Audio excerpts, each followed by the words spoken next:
بسم الله الرحمن الرحيم إنا أعطيناك الكوثر فصل لربك وانحر إن شانئك هو الأبتر. ونسلم على سيدنا ومولانا محمد رسوله النبي الأمين المكين الحنين الكريم الرؤوف الرحيم. أما بعد، أعوذ بالله من الشيطان الرجيم. بسم الله الرحمن الرحيم.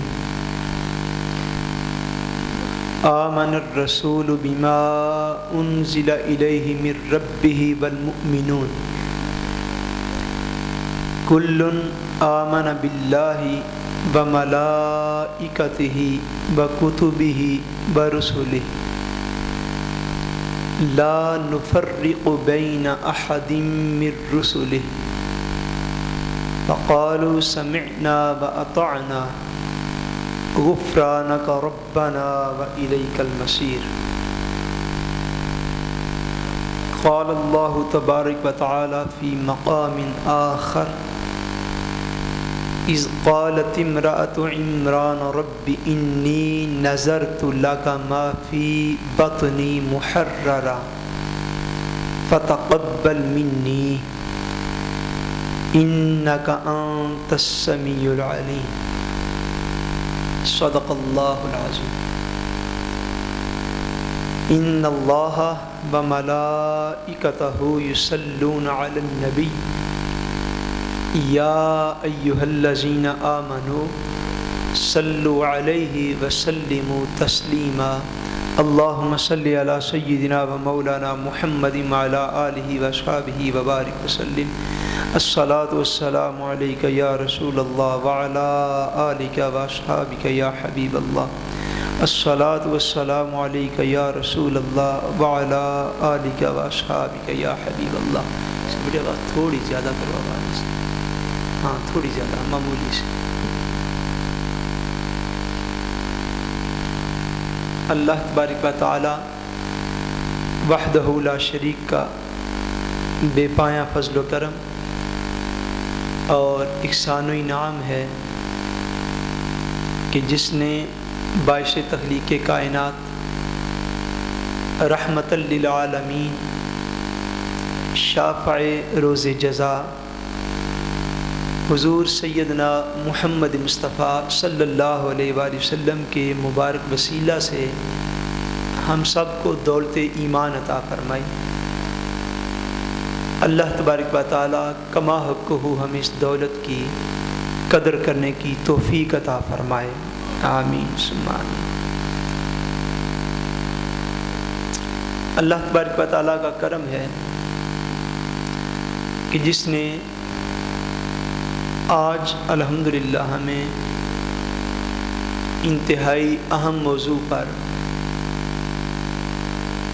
قرآن و حدیث کی روشنی میں کچھ عرض کرنے کی توفیق جو ہے وہ نصیب کی ہے. آج کا موضوع جس طرح کہ آپ جانتے ہیں حضرت سیدنا عیسیٰ علیہ السلام کے حوالے سے ہے.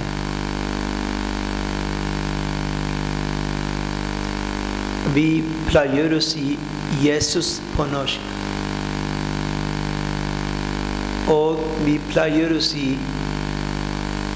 سیدنا عیسیٰ علیہ السلام på Urdu eller arabisk eller hos muslimer. مسلمان جس شخصیت کو حضرت عیسیٰ علیہ السلام کہتے ہیں اسی کو ہی نارویجن میں یسوس کہا جاتا ہے. حضرت عیسیٰ علیہ السلام کے حوالے سے بنیادی معلوماتی کورس ہے یہ، اور ہماری ترتیب جو ہے وہ کچھ اس طرح ہے کہ آج کا دن اور اس کے بعد سندا کا دن اور تیسری نشست ہماری 1 ینوار کو لیڑا کا دن، اور چوتھی اور آخری نشست ہماری جو ہوگی جو کہ 2 ینوار کو سندال، اس میں ہم اپنی سی تھیما کے حوالے سے، اپنی سی سبجیکٹ کے حوالے سے مختلف سوالوں کے جواب جو ہیں وہ بھی دیں گے۔ اگر کسی دوست کے پاس کوئی اس طرح کا کوئی کویسچن ہو حضرت عیسیٰ علیہ السلام کے حوالے سے، تو وہ ان دنوں میں کسی وقت، آج کل پورا ویک ہے، وہ اسکرپٹلی جو ہے وہ لکھ کے دے سکتا ہے۔ ان سب سوالوں کے جواب انشاءاللہ تبارک و تعالی جو آخری گفتگو ہوگی آخری دن 2 ینوار کو، انشاءاللہ تبارک و تعالی اس میں ان سوالوں کے جواب جو ہیں وہ بھی عرض کیے جائیں گے۔ بنیادی طور پر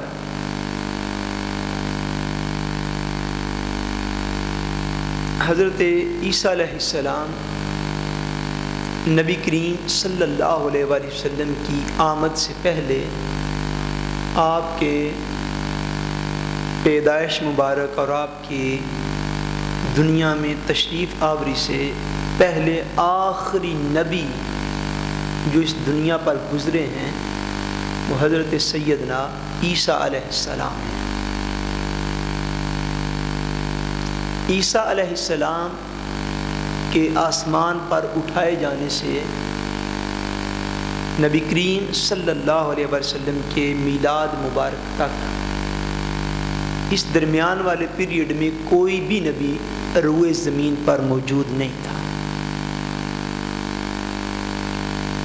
اور یہ درمیانی عرصہ جو ہے یہ تقریباً 550 یا 600 سال کا یہ عرصہ ہے۔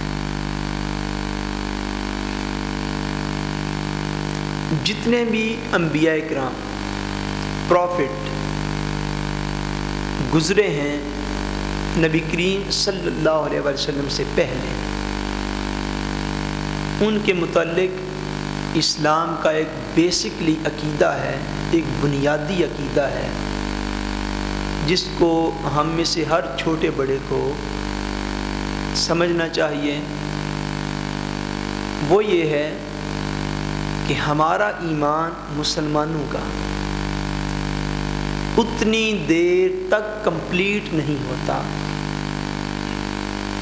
اتنی دیر تک ہمارا ایمان مکمل نہیں ہوتا جب تک ہم سارے کے سارے جتنے بھی انبیاء کرام ہیں سب کو ہم نبی ایکسیپٹ نہ کر لیں۔ سیدنا آدم علیہ السلام سے لے کر حضرت عیسیٰ علیہ السلام تک جتنے بھی نبی اس دنیا میں آئے ہیں کسی کا نام ہمارے علم میں ہے یا نہیں ہے۔ قرآن مجید میں اللہ تبارک و تعالیٰ نے چند ایک انبیاء کرام کے نام جو ہیں ان کا ذکر فرمایا ہے بعض حکمتوں کے پیش نظر، مگر زیادہ تر یعنی کثیر تعداد میں جو انبیاء کرام تھے جن کی تعداد ہزاروں میں ہے، جن کی تعداد ہزاروں میں ہے، ان کے اسماء مبارکہ، ان کے مبارک نام، ان کا ذکر تک بھی قرآن مجید میں نہیں ہے۔ احادیث طیبہ کی روشنی میں حضور صلی اللہ علیہ وسلم کے جو مبارک فرمان ہیں ان کی روشنی میں جو کچھ ہم تک پہنچا ہے وہ یہ ہے کہ کم و بیش تقریباً 1,24,000 انبیاء کرام اس دنیا میں تشریف لائے۔ ایتھم دروش فیرت حسن پروفیت سم کم تل بیردن۔ حضرت آدم علیہ السلام سے لے کر سیدنا عیسیٰ علیہ السلام تک کم و بیش 1,24,000 انبیاء کرام اس دنیا میں تشریف لائے۔ نام کا علم ہو یا نہ ہو یہ اسلام کا بیسکلی عقیدہ ہے۔ جب تک ہم ہر نبی کی نبوت پر ایمان نہ رکھیں اس وقت تک ہم مسلمان نہیں ہوتے، اس وقت تک ہم مسلمان نہیں ہوتے. اور بالخصوص چونکہ ہمارا موضوع اور عنوان جو ہے وہ سیدنا عیسیٰ علیہ السلام کے حوالے سے ہے، تو میں خاص طور پر آپ کا ذکر کر کے جو ہے وہ بات کو بیان کروں گا. یعنی ہم جتنے بھی مسلمان اس وقت پوری دنیا میں ہیں، اوور ہیل برتن آل مسلمر وی ایکسپٹیڈ ہے. ہمارا یہ یقین ہے کہ ایکسپٹیڈ میں وور تھرو، ہمارے تھرو کا، ہمارے عقیدے کا یہ حصہ ہے کہ ہم سیدنا عیسیٰ علیہ السلام کو اللہ تبارک و تعالیٰ کا نبی مانتے ہیں. اور اگر معاذ اللہ ثم معاذ اللہ اس بات کو سمجھ لیں، سیدنا آدم علیہ السلام سے لے کر اور حضرت عیسیٰ علیہ السلام تک اگر ہم کسی ایک بھی نبی کی نبوت کا انکار کرتے ہیں، اگر ہم نکتے کرتے ہیں معاذ اللہ، سو اس کا یہ مطلب ہے کہ ہم دائرہ اسلام سے خارج ہو گئے. یہ بات بچوں کے لیے، بچیوں کے لیے، اسکول اور کالج جانے والوں کے لیے یہ بڑی توجہ کے ساتھ سننے والی، سمجھنے والی، اور ہر مسلمان کو دیگر اقوام تک یہ پیغام پہنچانے والی یہ بات ہے. یعنی ہم مسلمان نہیں ہوتے اتنی دیر تک جتنی دیر تک ہم سیدنا عیسیٰ علیہ السلام کو بھی بشمول سارے انبیاء کرام کے، جتنی دیر تک ہم انہیں اللہ کا نبی نہ مان لیں. یہ اسلام کے بنیادی عقائد میں سے ہے. ہم حضرت موسیٰ علیہ السلام کو اللہ کا نبی مانتے ہیں، حضرت عیسیٰ علیہ السلام کو اللہ کا نبی مانتے ہیں، حضرت نوح علیہ السلام کو اللہ کا نبی مانتے ہیں، حضرت ابراہیم علیہ السلام کو، حضرت اسماعیل علیہ السلام کو. جتنے بھی انبیاء کرام گزرے ہیں علی حاضر قیاس، ہم سارے کے سارے انبیاء کرام کو مانتے ہیں کہ وہ سب اللہ کے نبی تھے، وہ سب اللہ تبارک و تعالیٰ کے نبی تھے. حق اور سچ اللہ تبارک و تعالیٰ نے ان کے اوپر اتارا تھا. اللہ تبارک و تعالیٰ ارشاد فرماتے ہیں سورہ البقرہ میں بالکل آخری آیات میں سے یہ آیت پاک ہے، فرمایا کہ آمن الرسول، یہ مسلمانوں کے تھرو کا، مسلمانوں کے عقیدے کا یہ بنیاد ہے اس آیت پاک کے اندر. فرمایا آمن الرسول بما انزل الیہ من ربہ والمؤمنون. فرمایا کہ رسول کریم صلی اللہ علیہ وسلم آپ بھی ایمان لائے اور آپ کے ساتھ دیگر مسلمان جو ہیں وہ بھی ایمان لائے. کس پر؟ بما انزل الیہ من ربہ، جو کچھ اس پیارے حبیب پر اس کے رب کی طرف سے نازل کیا گیا. آگے فرمایا کل آمن باللہ، ان میں سے ہر کوئی ایمان رکھتا ہے اللہ تبارک و تعالیٰ پر. کس پر ایمان رکھتا ہے؟ اللہ تبارک و تعالیٰ پر. وملائکتہ، اور اس کے فرشتوں پر، اور اس کے فرشتوں پر. وکتبہ، اور اللہ تبارک و تعالیٰ کی کتابوں پر. ورسلہ، اور اللہ تبارک و تعالیٰ کے سارے رسولوں پر. لا نفرق بین احد من رسلہ، فرمایا کہ لا نفرق بین احد من رسلہ، ہم ان انبیاء کو ماننے پر، ان رسولوں کو ماننے پر کسی ایک میں بھی، ان میں ایمان لانے پر، ان پر ایمان لانے پر کسی ایک میں بھی ہم فرق نہیں کرتے. یہ مسلمانوں کا ایمان ہے کہ جتنے بھی انبیاء کرام گزرے، لا نفرق بین احد من رسل، کہ کسی بھی رسول پر ایمان لانے میں ہم فرق نہیں کرتے. سارے کے سارے وہ اللہ تبارک و تعالیٰ کے سچے رسول تھے، سچے نبی تھے. ہم ان کے اوپر ایمان لانے میں کسی قسم کا فرق نہیں رکھتے. اس سے یہ غلط فہمی یا مسپرسٹویلسی جو ہے وہ کریٹ نہ ہو جائے کہ انبیاء کرام کے آپس میں درجات بھی برابر ہیں. ایسا نہیں، یہ غلط فہمی کریٹ نہیں ہونی چاہیے. یعنی اس کا مفہوم یہ ہے کہ نفس نبوت میں، یعنی ان کے نبی ہونے میں، ان کے نبی ہونے میں ہم سب پر ایک جیسا ایمان رکھتے ہیں کہ وہ اللہ تبارک و تعالیٰ کے نبی تھے. آپس میں ان کے درجات میں فرق ہے، ان کے آپس کے درجات میں فرق ہے، جو اللہ تبارک و تعالیٰ نے واضح طور پر ارشاد فرما دیا اسی پارے کے شروع میں، فرمایا تلک الرسل فضلنا بعضهم علی بعض منہم من کلم اللہ ورفع بعضهم درجات، فرمایا یہ رسول ہیں، ان میں سے ہم نے بعض کو بعض پر فضیلت دی ہے، رسولوں میں سے ہم نے بعض کو بعض پر بولیے نا فضیلت دی ہے۔ اس میں ایک بڑا خاص نقطہ ہے، میں بالکل لیکچر خطاب کے انداز میں نہیں، لیکچر کے انداز میں آپ کو باتیں سمجھانی ہے، لیکن اگر آپ توجہ سے سنیں گے تو سب کو، چھوٹوں بڑوں کو بھی سمجھ آئے گی کہ اللہ تبارک و تعالیٰ نے رسولوں کی جب عظمت بیان کی ہے، ان کا جب ذکر بیان کیا ہے، تو خالق کائنات نے درمیان میں یہ نہیں کہا کہ ان میں سے بعض کے بعض سے درجات کم ہیں۔ یہ بات بڑی خاص ہے اس دور کے، اگر کوئی مبلغین بعد میں ہماری اس ریکارڈنگ کو سنے تو ان کے لیے یہ بڑی خاص بات ہے۔ یہ نہیں فرمایا کہ رسولوں کے بعد میں رسولوں کے درجات ایک دوسرے سے کم ہیں، یہ الفاظ نہیں ہیں، فرمایا تلک الرسل فضلنا بعضهم علی بعض۔ بھائی جب ایک کا درجہ زیادہ ہوتا ہے تو دوسرے کا کم بھی تو ہوتا ہے نا، ایسا ہوتا ہے کہ نہیں ہوتا؟ لیکن بیان میں ایسا نہیں ہے، یہ نہیں فرمایا کہ رسولوں میں سے بعض رسولوں کے درجات کم ہیں، نہیں، فرمایا تلک الرسل فضلنا بعضهم علی بعض، یہ رسول ہیں سارے ہمارے، ہم نے ان میں سے بعض کو بعض پر فضیلت عطا فرمائی ہے، بعض کو بعض پر، یعنی انبیاء کا جب ذکر ہو تو پھر کمی کی بات نہیں ہونی چاہیے۔ قرآن مجید کا جو اسلوب ہے، جو اللہ تبارک و تعالیٰ کے اپنے اس کے کلام کے الفاظ ہیں کہ یعنی جب ذکر انبیاء ہو تو کمی کی طرف، نقص کی طرف، معاذ اللہ کجی کی طرف، عیب کی طرف نہیں جانا چاہیے، جب ذکر انبیاء ہو تو وہ فضیلت کی طرف جانا چاہیے۔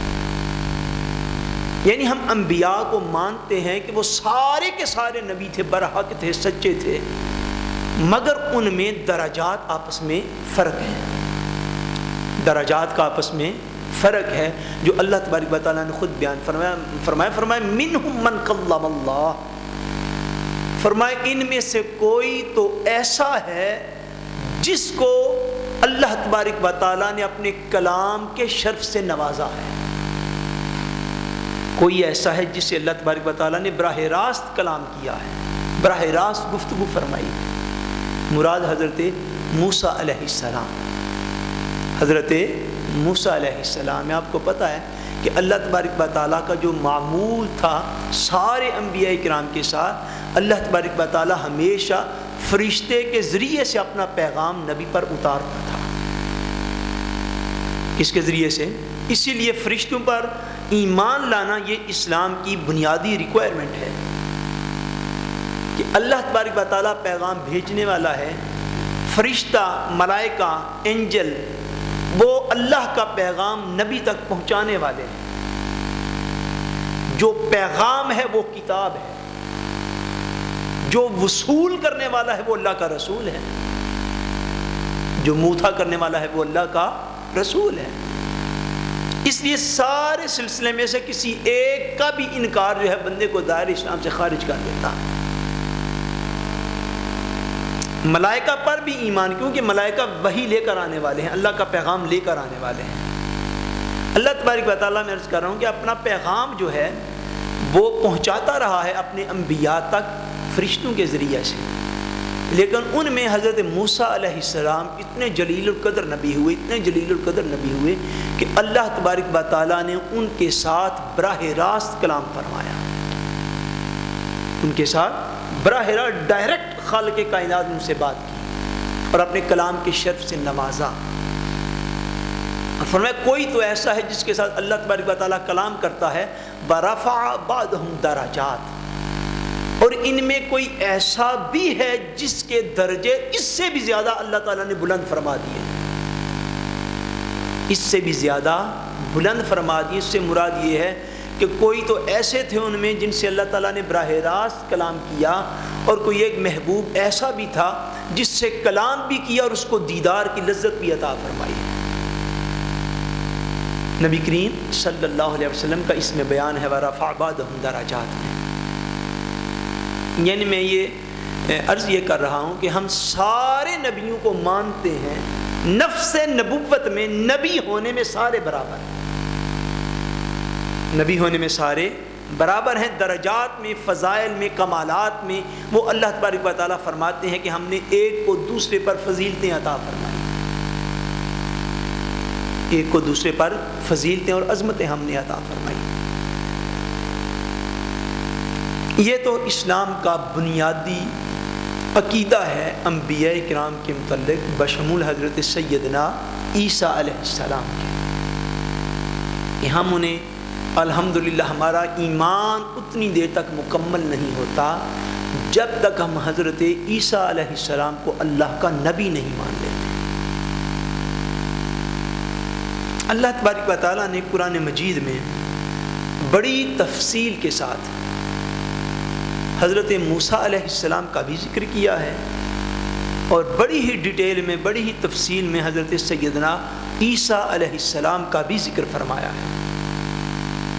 اس کی ایک وجہ ہو سکتی ہے، ایک ریزن ہو سکتی ہے، وہ شاید یہ ہے کہ یہ اقوام جو تھیں، اللہ تبارک و تعالیٰ کا علم پاک جو ہے چونکہ ازلی ہے، ہمیشہ سے ہے، یہ اقوام شاید قیامت تک چلنے والی تھی روئے زمین پر، اور مسلمانوں کا ہمیشہ ان اقوام کے درمیان گزر اوقات ہونی تھی، اور اس لیے غالباً اللہ تبارک و تعالیٰ نے بڑی ڈیٹیل میں جا کے سیدنا موسیٰ علیہ السلام کا اور ان کی قوم کا ذکر کیا، ان کی عادات کا ذکر کیا، ان کے اطوار کا، ان کے خیالات کا ذکر کیا، اور بڑی ہی تفصیل کے ساتھ حضرت سیدنا عیسیٰ علیہ السلام کو، ان کی قوم کا ذکر، ان کی عادات و اطوار کا بیان کیا، تاکہ مسلمانوں کو قیامت کے دن تک یہ روشنی ملتی رہے کہ ان اقوام کی روٹین کیا ہے، ان کا ایک تاریخی تسلسل جو ہے وہ کیا ہے، اور مسلمان جو ہے وہ ہمیشہ اس بات کو قرآن و حدیث کے آئینے میں جانتے رہیں اور سمجھتے رہیں۔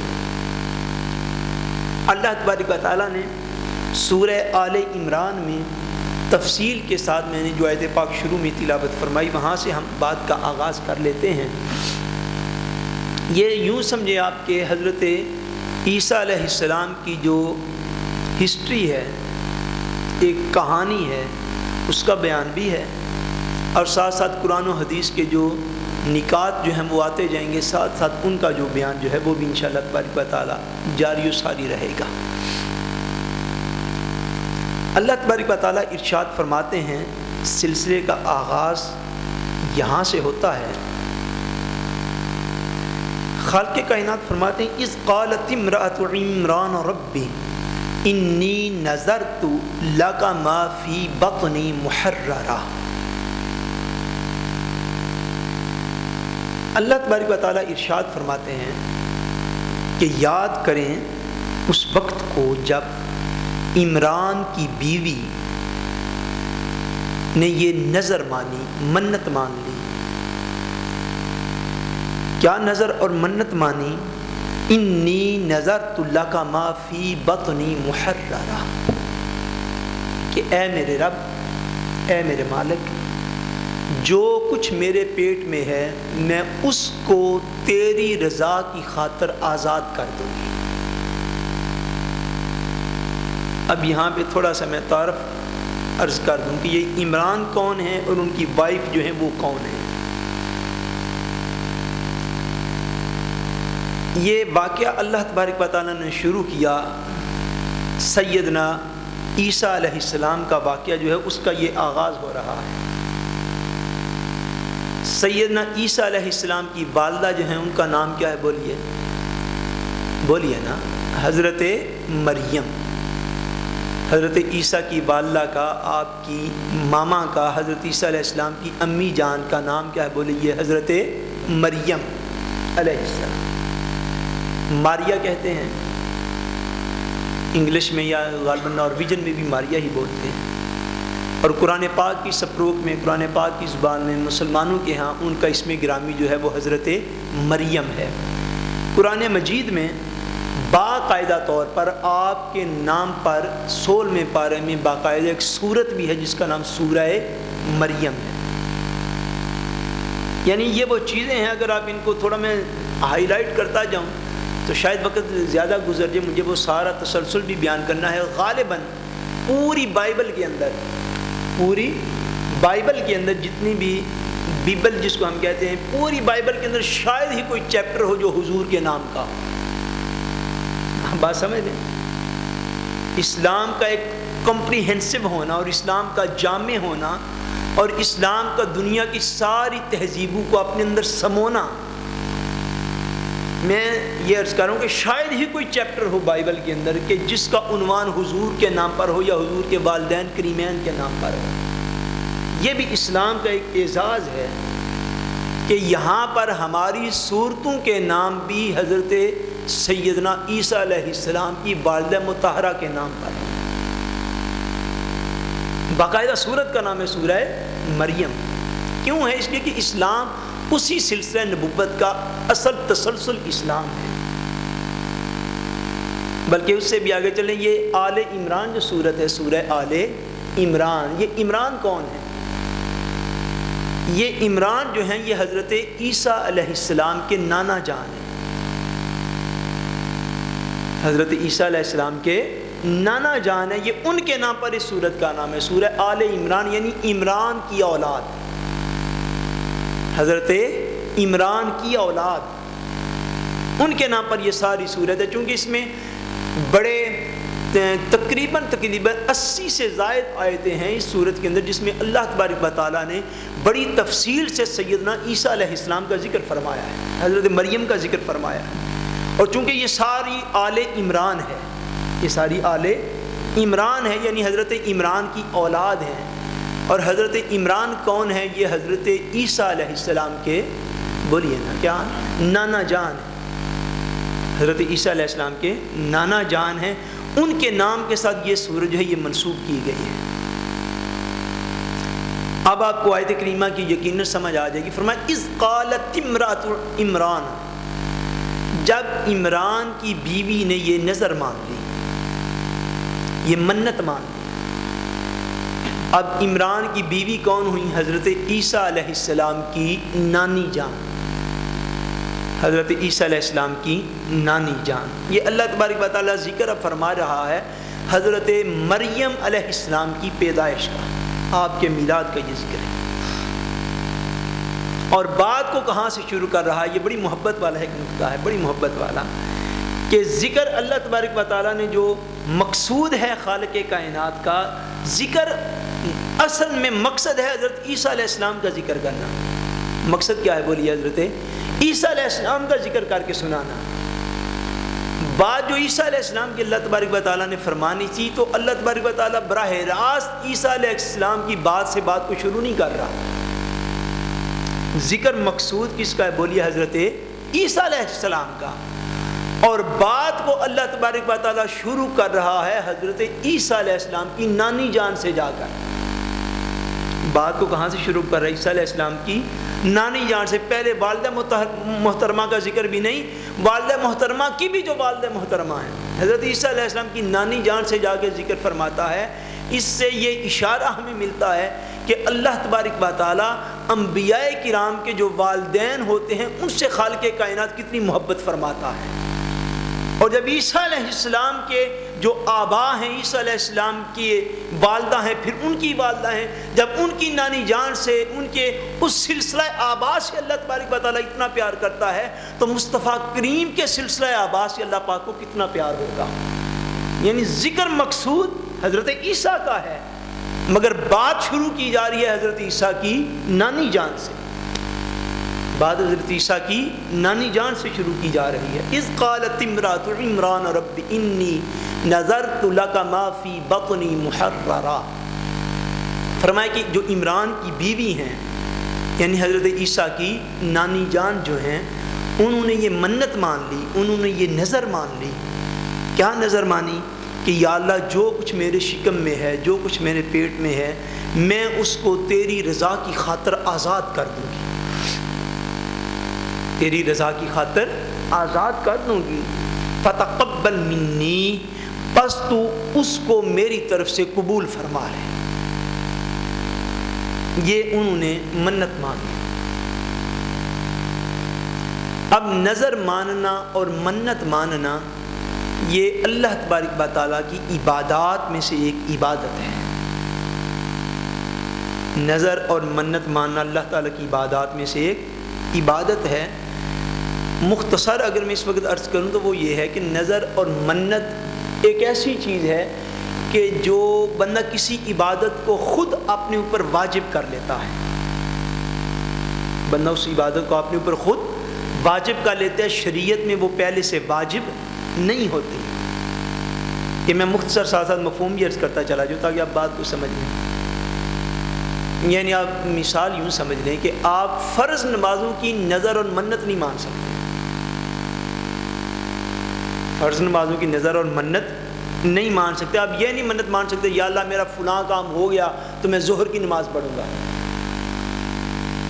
اب بات سمجھے؟ آپ یہ نہیں منت مان سکتے یا اللہ میرا فلاں کام ہو گیا تو میں رمضان کے روزے رکھوں گا، یا اللہ میرے اکاؤنٹ میں 1 ملین کروڑ پڑا ہوا ہے، اگر میرا فلاں کام ہو گیا تو میں زکوٰۃ دے دوں گا، میں بالکل صحت مند تندرست ہوں، سارے وسائل دستیاب ہیں، ابھی تک حج نہیں کیا، یا اللہ میرا فلاں کام ہو گیا میں حج پہ چلا جاؤں گا فرض حج کرنے۔ یہ منت نہیں آپ مان سکتے، کیوں؟ اس لیے کہ یہ عبادات آلریڈی دین کے اندر فرض ہیں، یہ آلریڈی دین کے اندر فرض ہیں، جو پہلے سے عبادت فرض ہو اس کی منت مانی نہیں جا سکتی۔ اب بات کو سمجھ گئے؟ اسی طرح حرام کام کے لیے بھی منت نہیں مانی جا سکتی، حرام کام کے لیے بھی منت نہیں مان، آپ یہ نہیں منت مان سکتے معاذ اللہ ثم معاذ اللہ اگر کسی بندے کا حرام کاروبار ہے تو وہ یہ منت مان لے میرا کاروبار چلے گا تو میں اتنے بکرے قربان کر دوں گا، نہیں منت مان، سخت حرام ہے، یہ سخت حرام ہے۔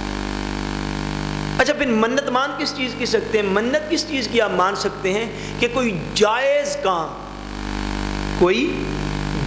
کام جو ہے، مثلا کسی بندے نے حلال رزق کمانے کے لیے کاروبار شروع کیا ہے، کاروبار میں اس کو تھوڑا نقصان ہو رہا ہے، وہ منت مان لیتا ہے یا اللہ اگر میرا کاروبار حلال کا ترقی کر گیا تو میں 2000 کروڑ جو ہے وہ تیری راہ میں صدقہ خیرات کر دوں گا۔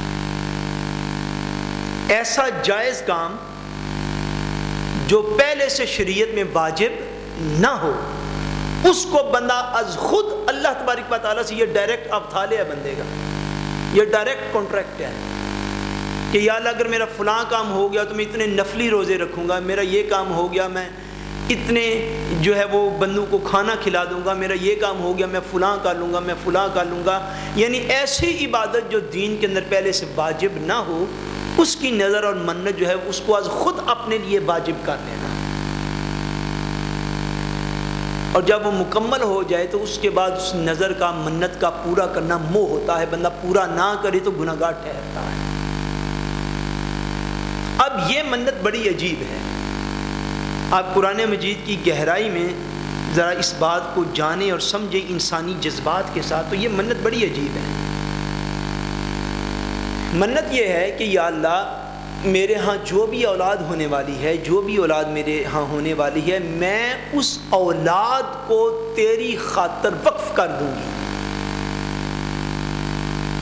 آپ اندازہ فرمائیں اس منت کا، جب حضرت عیسیٰ علیہ السلام کی والدہ محترمہ حضرت سیدہ مریم علیہ السلام جب آپ ابھی پیدا نہیں تھی ہوئیں، اس سے پہلے آپ کے والد گرامی یعنی سیدنا عیسیٰ علیہ السلام کے نانا جان جن کا ذکر ہو رہا ہے حضرت عمران، یہ وفات پا چکے تھے،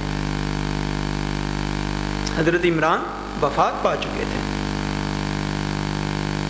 ان کی وفات پانے کے باوجود اب وہ ایمان ذرا دیکھیں حضرت عیسیٰ علیہ السلام کی نانی جان کا، بچہ جو شکم میں ہے، بچہ جو اولاد دنیا میں آنے والی ہے، وہ اللہ تبارک و تعالیٰ کے ہاں یہ منت مانتی ہے کہ یا اللہ میری جو بھی اولاد ہوگی میں اس کو تیری راہ میں وقف کر دوں گی۔ آج ہمارے ہاں جو منت کا کنسپٹ ہے وہ اس معاملے میں آ کے رہ گیا ہے کہ بچہ پاس ہو جائے گا تو ہم اتنا رقم دے دیں گے، بچہ ڈاکٹر بن جائے گا اتنی رقم دے دیں گے، بچہ انجینئر بن جائے گا اتنی خیرات کر دیں گے، بچہ پائلٹ ہو جائے گا یہ کر دیں گے، بچہ بزنس مین بن جائے گا یہ کر دیں گے، بچہ ایڈوکیٹ بن جائے گا یہ کر دیں گے۔ اب ہم اپنا قرآن مجید کی روشنی میں اگر ہم اپنا جائزہ لیں، اپنا دیکھیں کہ ہم کس سٹیج پر کھڑے ہیں، تو وہ سٹیج کوئی اتنی قابل فخر نہیں ہے۔ دیر اس کا لکھ کس نہ کے بیٹھے محسن وزیر ولسنا کے صدر کھن بار گئے میں پچھلی دل سے اپیل کر رہا ہوں بات نہیں کر ضروری کرنی تو بیٹے باہر چلا میں یہ مسئلہ عرض کرنے لگا ہوں کہ جب ہم منت مانتے ہیں تو ہماری منت زیادہ سے زیادہ بچیوں کی کامیابی تک اور ان کی شادیوں تک ہے. اس سے زیادہ کنسپٹ شاید ہمارے پاس نہیں. آپ ذرا یہ غور فرمائیں, تھوڑا سا اس بات پہ توجہ دیں جو والدین اور بڑے ہیں, مائیں بہنیں بیٹیاں ہیں, کہ ہمارے ہاں وہ کنسپٹ بھی ختم ہو چکا کہ ہم اپنی اولاد میں سے اگر اللہ تبارک و تعالیٰ نے کسی کو 2 3 4 5 بچے بچیاں دی ہیں تو وہ یہی نیت کر لے کہ یا اللہ میں کوئی ایک اولاد تیرے دین کی راہ میں وقف کر دوں گی.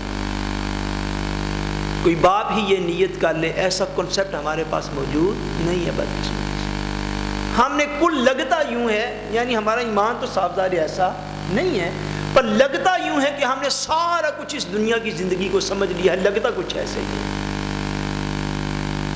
ایمان تو آخرت پہ ہو تو صاف ظاہر بندہ پھر مومن ہے. یعنی مجھے اب اتنی میری زندگی گزر گئی ہے, مجھے کوئی یاد بھی نہیں پڑتا کہ میں نے کہیں سے ایسی بات اپنے کانوں سے سنی ہو کہ کسی ماں نے یا کسی باپ نے آ کے میرے پاس کہا ہو کہ ہم نے یہ نیت کی ہے کہ ہمارا بیٹا عالم دین بنے گا. ایسی کوئی بات میرے کانوں نے تو زندگی میں نہیں سنی. یعنی وقف کرنا یہ بڑی نظر مان لینا کہ میں آزاد کر دوں کہ تیری دین کی خاطر. اس کا یہ مفہوم ہے کہ جو بھی اولاد میرے پاس آنے والی ہے یا اللہ اس کو دنیا کا کوئی کام نہیں بتاؤں گی, وہ ہمیشہ تیری عبادت کے لیے میری اولاد وقف رہے. نظر ماننے کا یہ مفہوم ہے اس مقام پر. بالکل اس لیول پہ آپ نہیں جا سکتے, بالکل اس لیول پہ تو آج لوگ نہیں جا سکتے, لیکن اس سے کم تر لیول میں, یعنی دنیا بھی ساتھ رہے, دنیا کی زندگی بھی ساتھ رہے, دنیا کے لوازمات بھی ساتھ رہے, بالکل بندہ حجرہ نشین ہو کے گوشہ نشین ہو کے نہیں, اتنا ہی کوئی کر لے کہ میں یا اللہ یہ نیت کرتا ہوں یہ میرے 4-5 بچے تو نے عطا فرمائے, دینے والا بھی تو ہے, سارا کچھ ہے ہی تیرا, میں ایک بچہ دین کی خدمت کے لیے وقف, اس لیول پر کہ وہ دین کی خدمت کا عالم دین بنا دوں گی, عالم دین بنا دوں گا. کوئی باپ نیت کر لے یا منت مان لے یا ارادہ ہی کر لے, ایسے ماں اور باپ اب دنیا میں نہیں رہے. شاذ و نادر ہو چکی ہیں یہ باتیں, کس سے کہانیاں رہ گئے ہیں یہ پرانے. اس سے یہ مراد نہیں ہے کہ ڈاکٹر, انجینئر یا پائلٹ یا ایڈوکیٹ بننا کوئی غلط بات ہے, نہیں, ایسی کوئی بات نہیں. لیکن اتنا ضرور خیال رکھیے گا, اتنا ضرور خیال ہے کہ ڈاکٹر آپ بنا لیں کسی بھی اپنے بچے کو, اللہ تبارک و تعالیٰ سب کو اچھے روشن جائز حلال مستقبل عطا فرمائے کمائی کے ذرائع. آپ کسی کو ڈاکٹر بنا لیں, اس کی سب سے جو بڑی خدمت ہے وہ یہ ہے کہ وہ کسی شخص کی جان کو بچاتا ہے. کسی شخص کی, بولیے نا, کس چیز کو بچاتا ہے؟ جان کو بچاتا ہے.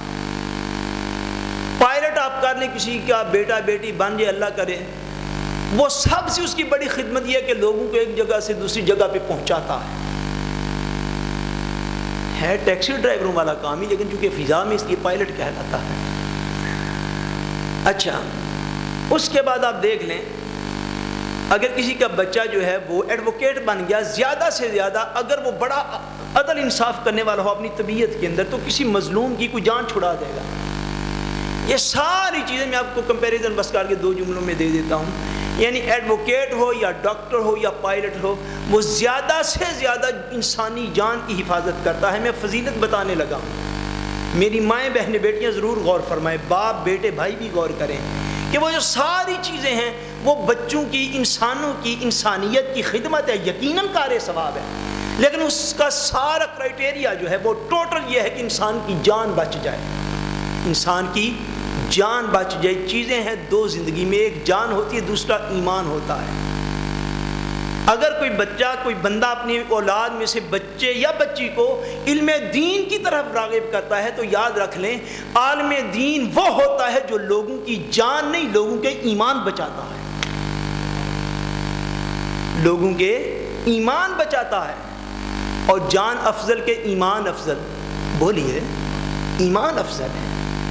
جب جان اور ایمان میں اگر کوئی مقابلہ ہو جائے تو قربان ایمان نہیں کیا جاتا, ایمان کی خاطر جان کو قربان کیا جاتا ہے. پھر جان نہیں بچائی جاتی, پھر جان بچائی جب ایمان اور جان میں مقابلہ ہو جائے پھر زندگی لٹائی جاتی ہے، یہ تو محرم ہے سیدھا، پھر سر نیزے پہ چڑھائے جاتے ہیں، اور بھول کر نہیں، شعور کے ساتھ، اپنی پوری آگہی کے ساتھ، پوری واقفیت کے ساتھ، پورے نالج کے ساتھ، یہ نہیں کہ رات کو کوئی آیا وہ سر، نہیں، پوری اپنی ہمت کے ساتھ سر کے نیزے پہ چڑھایا جاتا ہے، جان قربان کی جاتی ہے مگر ایمان بچایا جاتا ہے۔ سو جان بچانے والا کسی کی وہ افضل ہوا یا ایمان بچانے والا افضل ہوا؟ بولیے، ایمان بچانے والا افضل ہوا۔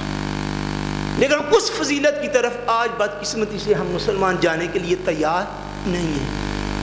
لوگ آتے ہیں، فون بھی کرتے ہیں، سارا کچھ، میں کہہ رہا ہوں مجھے 37 سال کی میری اس لائف کے اندر میں نے شاید کوئی والدین مجھے ایسے یاد ہوں جنہوں نے یہ بھی آ کے کہا ہو شاہ صاحب آپ دعا کریں ہمارا بچہ عالم دین ہو جائے۔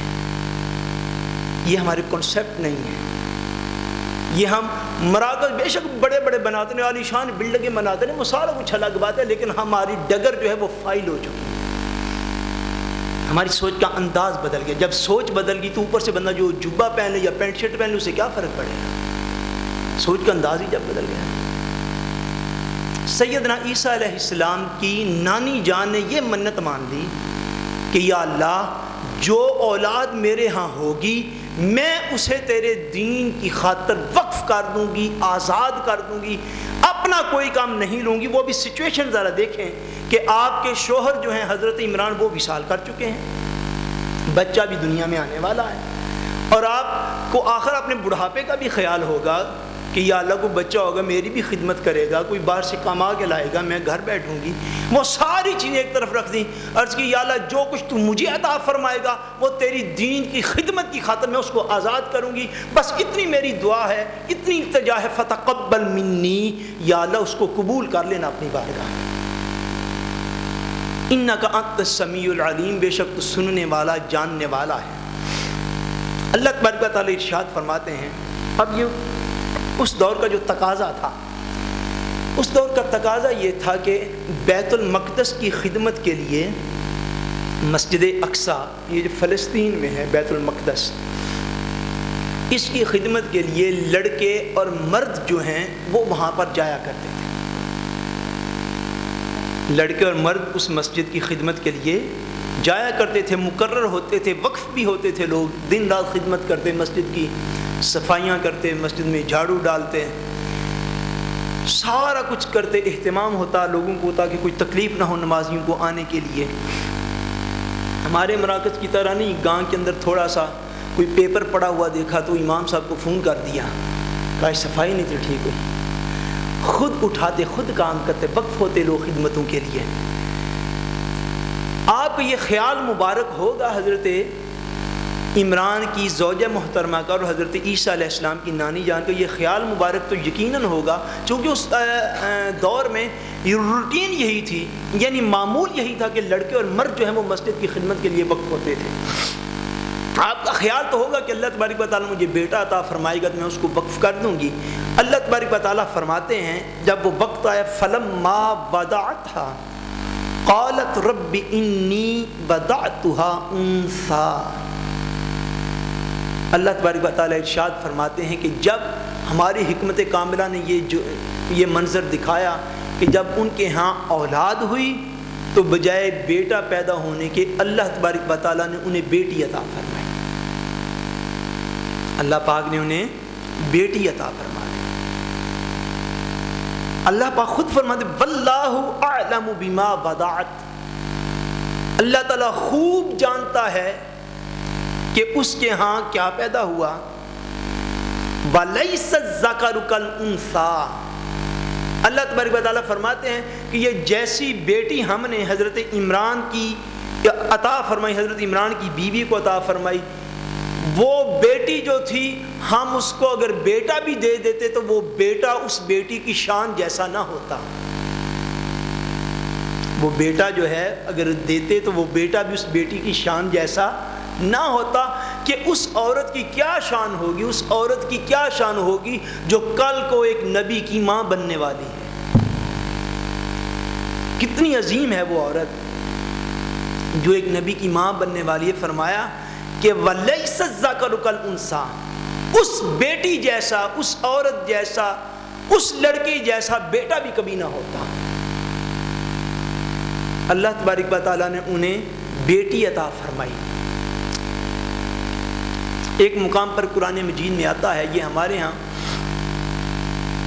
جہالت کی وجہ سے اصل حکمتوں کو دینے والا جانتا ہوتا ہے، لینے والا نہیں جانتا ہوتا. ہمارے ہاں بعض اوقات لوگ اگلے دن غالباً میں خبر میں نے کوئی پڑھی یا سنی، ہاں وہ میں نے سنا کہ وہ ایک بندے نے بتا رہے تھے کہ ٹیلی ویژن چینل پہ معتبر عالم دین ہے، اللہ تبارک و تعالیٰ ان کی عمر دراز فرمائے. ان کی بات اس لیے میں آگے کوٹ کر رہا ہوں کیونکہ مجھے اعتبار ہے. بے اعتباری بات اس جگہ پہ بیٹھ کے کرنی نہیں چاہیے. ویسے اللہ کا فضل ہے اس جگہ پہ نہ بیٹھوں پھر بھی کبھی نہیں، اللہ کا شکر ہے. وہ بتا رہے جب یہ مظفر آباد کا زلزلہ آیا ہے، مظفر آباد والا زلزلہ جب یہ 2005 میں غالباً آیا تھا، اس کے بعد ایک عورت نے ان کے پاس جا کر بات بتائی کہ اس کو اللہ تبارک و تعالیٰ نے 4 بیٹیاں عطا فرمائیں. کتنی؟ 4 بیٹیاں عطا کی. وہ کہتی ہے کہ جب 4تھی بیٹی مجھے اللہ تعالیٰ نے عطا فرمائی تو میرا خامن جو ہے وہ بہت ناراض ہوا اور بہت غصے میں آیا، اور اتنے غصے میں آیا، اتنا ناراض ہوا کہ جو ہی اس نے خبر سنی کہ اللہ تعالیٰ نے 4تھی بیٹی عطا کر دی ہے تو اس نے اسی وقت گھر آ کر اپنی اس نوزائیدہ بچی کو، چھوٹی سی بچی کو جو ابھی چند گھنٹوں کی بھی نہیں ہوئی تھی، 1 دن کی بھی پوری نہیں ہوئی، جب اسے خبر ملی باہر سے گھر آیا، یہ مظفر آباد کی بات ہے، اس نے پتہ چلا 4تھی بیٹی پیدا ہو گئی ہے، اس نے بیٹی کو اٹھایا، گھر میں چولہا جل رہا تھا اس کے اندر اس کو پھینک دیا. وہ عورت کہتی ہے کہ اس کے پھینکنے کی دیر تھی، اس سے 1 سیکنڈ نہیں لگا کہ مظفر آباد میں زلزلہ آیا. وہ کہتی وہ بیٹی کو پھینکنے کا عمل اور زلزلہ آنے میں 1 منٹ کا بھی فاصلہ نہیں تھا. اور اس کے بعد وہ عورت جو تھی وہ بچی، اور اس نے بعد میں یہ بات جو ہے وہ جا کے علماء کی بارگاہ میں عرض کی کہ ایسا پاسبل ہے کہ اللہ تبارک و تعالیٰ کی عطا کے ساتھ جب کوئی بندہ اس طرح کرے تو وہ خالق ہے. وہ درگزر کرنے پہ آئے تو جس بات کو مرضی درگزر کر دے، اور پکڑنے پہ آئے تو جس بات پہ چاہے پکڑ لے. یہ بات یاد رکھیے گا، وہ چاہے تو گناہ کبیرہ پر بھی گرفت نہ کرے. یہ اس کا ایک اپنا نظام ہے، وہ کسی کا پابند نہیں ہے کسی کی بات کا، وہ خود مالک ہے ساری کائنات. چاہے تو گناہ کبیرہ پر بھی گرفت نہ کرے، اور چاہے تو صغیرہ پر ہی گرفت کر کے عذاب دے دے. اور یہ اتنا بڑا جرم، اتنا بڑا جرم اللہ تبارک و تعالیٰ نے ایک اور مقام پر قرآن پاک میں فرمایا، مجھے یاد آ گیا، خالق کائنات فرماتے ہیں کہ جب بیٹیاں پیدا ہوتی ہیں کفار کے گھر، کس کے گھر بولیے؟ کفار کے گھر. فرمایا جب بیٹیاں پیدا ہوتی ہیں تو بیٹیوں کی پیدائش کی خبر سن کے، یہ قرآن مجید کی آیت کا ترجمہ کر رہا ہوں، فرمایا بیٹیوں کی پیدائش کی خبر سن کے کافروں کا چہرہ سیاہ ہو جاتا ہے. مسلمان کی یہ علامت نہیں، مسلمان کی یہ علامت نہیں ہے کہ وہ بیٹیوں کی پیدائش پہ معاذ اللہ پریشان ہو. بعض بیٹیاں ایسی ہوتی ہیں جو بیٹوں سے کہیں اعلیٰ ہوتی ہیں. اللہ تبارک و تعالیٰ یہی فرما رہے ہیں، فرمایا کہ ان کو اگر ہم بیٹا بھی دیتے تو وہ اس بیٹی جیسا تو نہ ہوتا. کتنی عظمت والی تھی سیدہ مریم. فرمایا کہ ان کی والدہ کہتی ہے وَإِنِّي سَمَّيْتُهَا مَرْيَمَ وَإِنِّي أُعِيذُهَا بِكَ وَذُرِّيَّتَهَا مِنَ الشَّيْطَانِ الرَّجِيمِ. فرمایا کہ انہوں نے یہ کہا کہ میں نے اس کا نام مریم رکھا، اور میں اس کو اور اس کی اولاد کو مولا کریم شیطان سے میں تیری پناہ میں دیتی ہوں.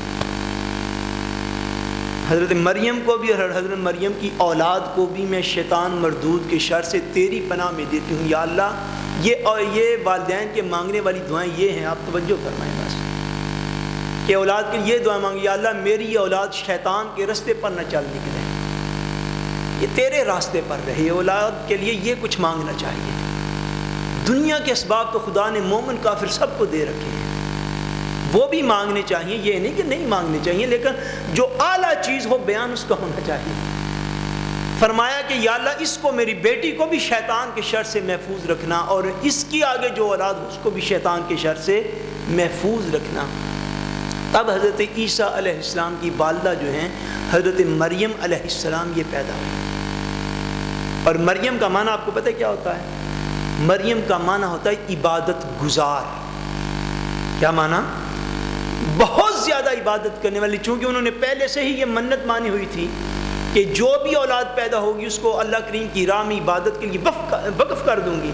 جب بیٹی پیدا ہوئی تو پھر آپ نے نام بھی ایسا رکھا جس کا معنی اور مفہوم ہی یہ تھا، جس کا معنی اور مفہوم ہی یہ تھا کہ یہ عبادت کرنے والی بنے.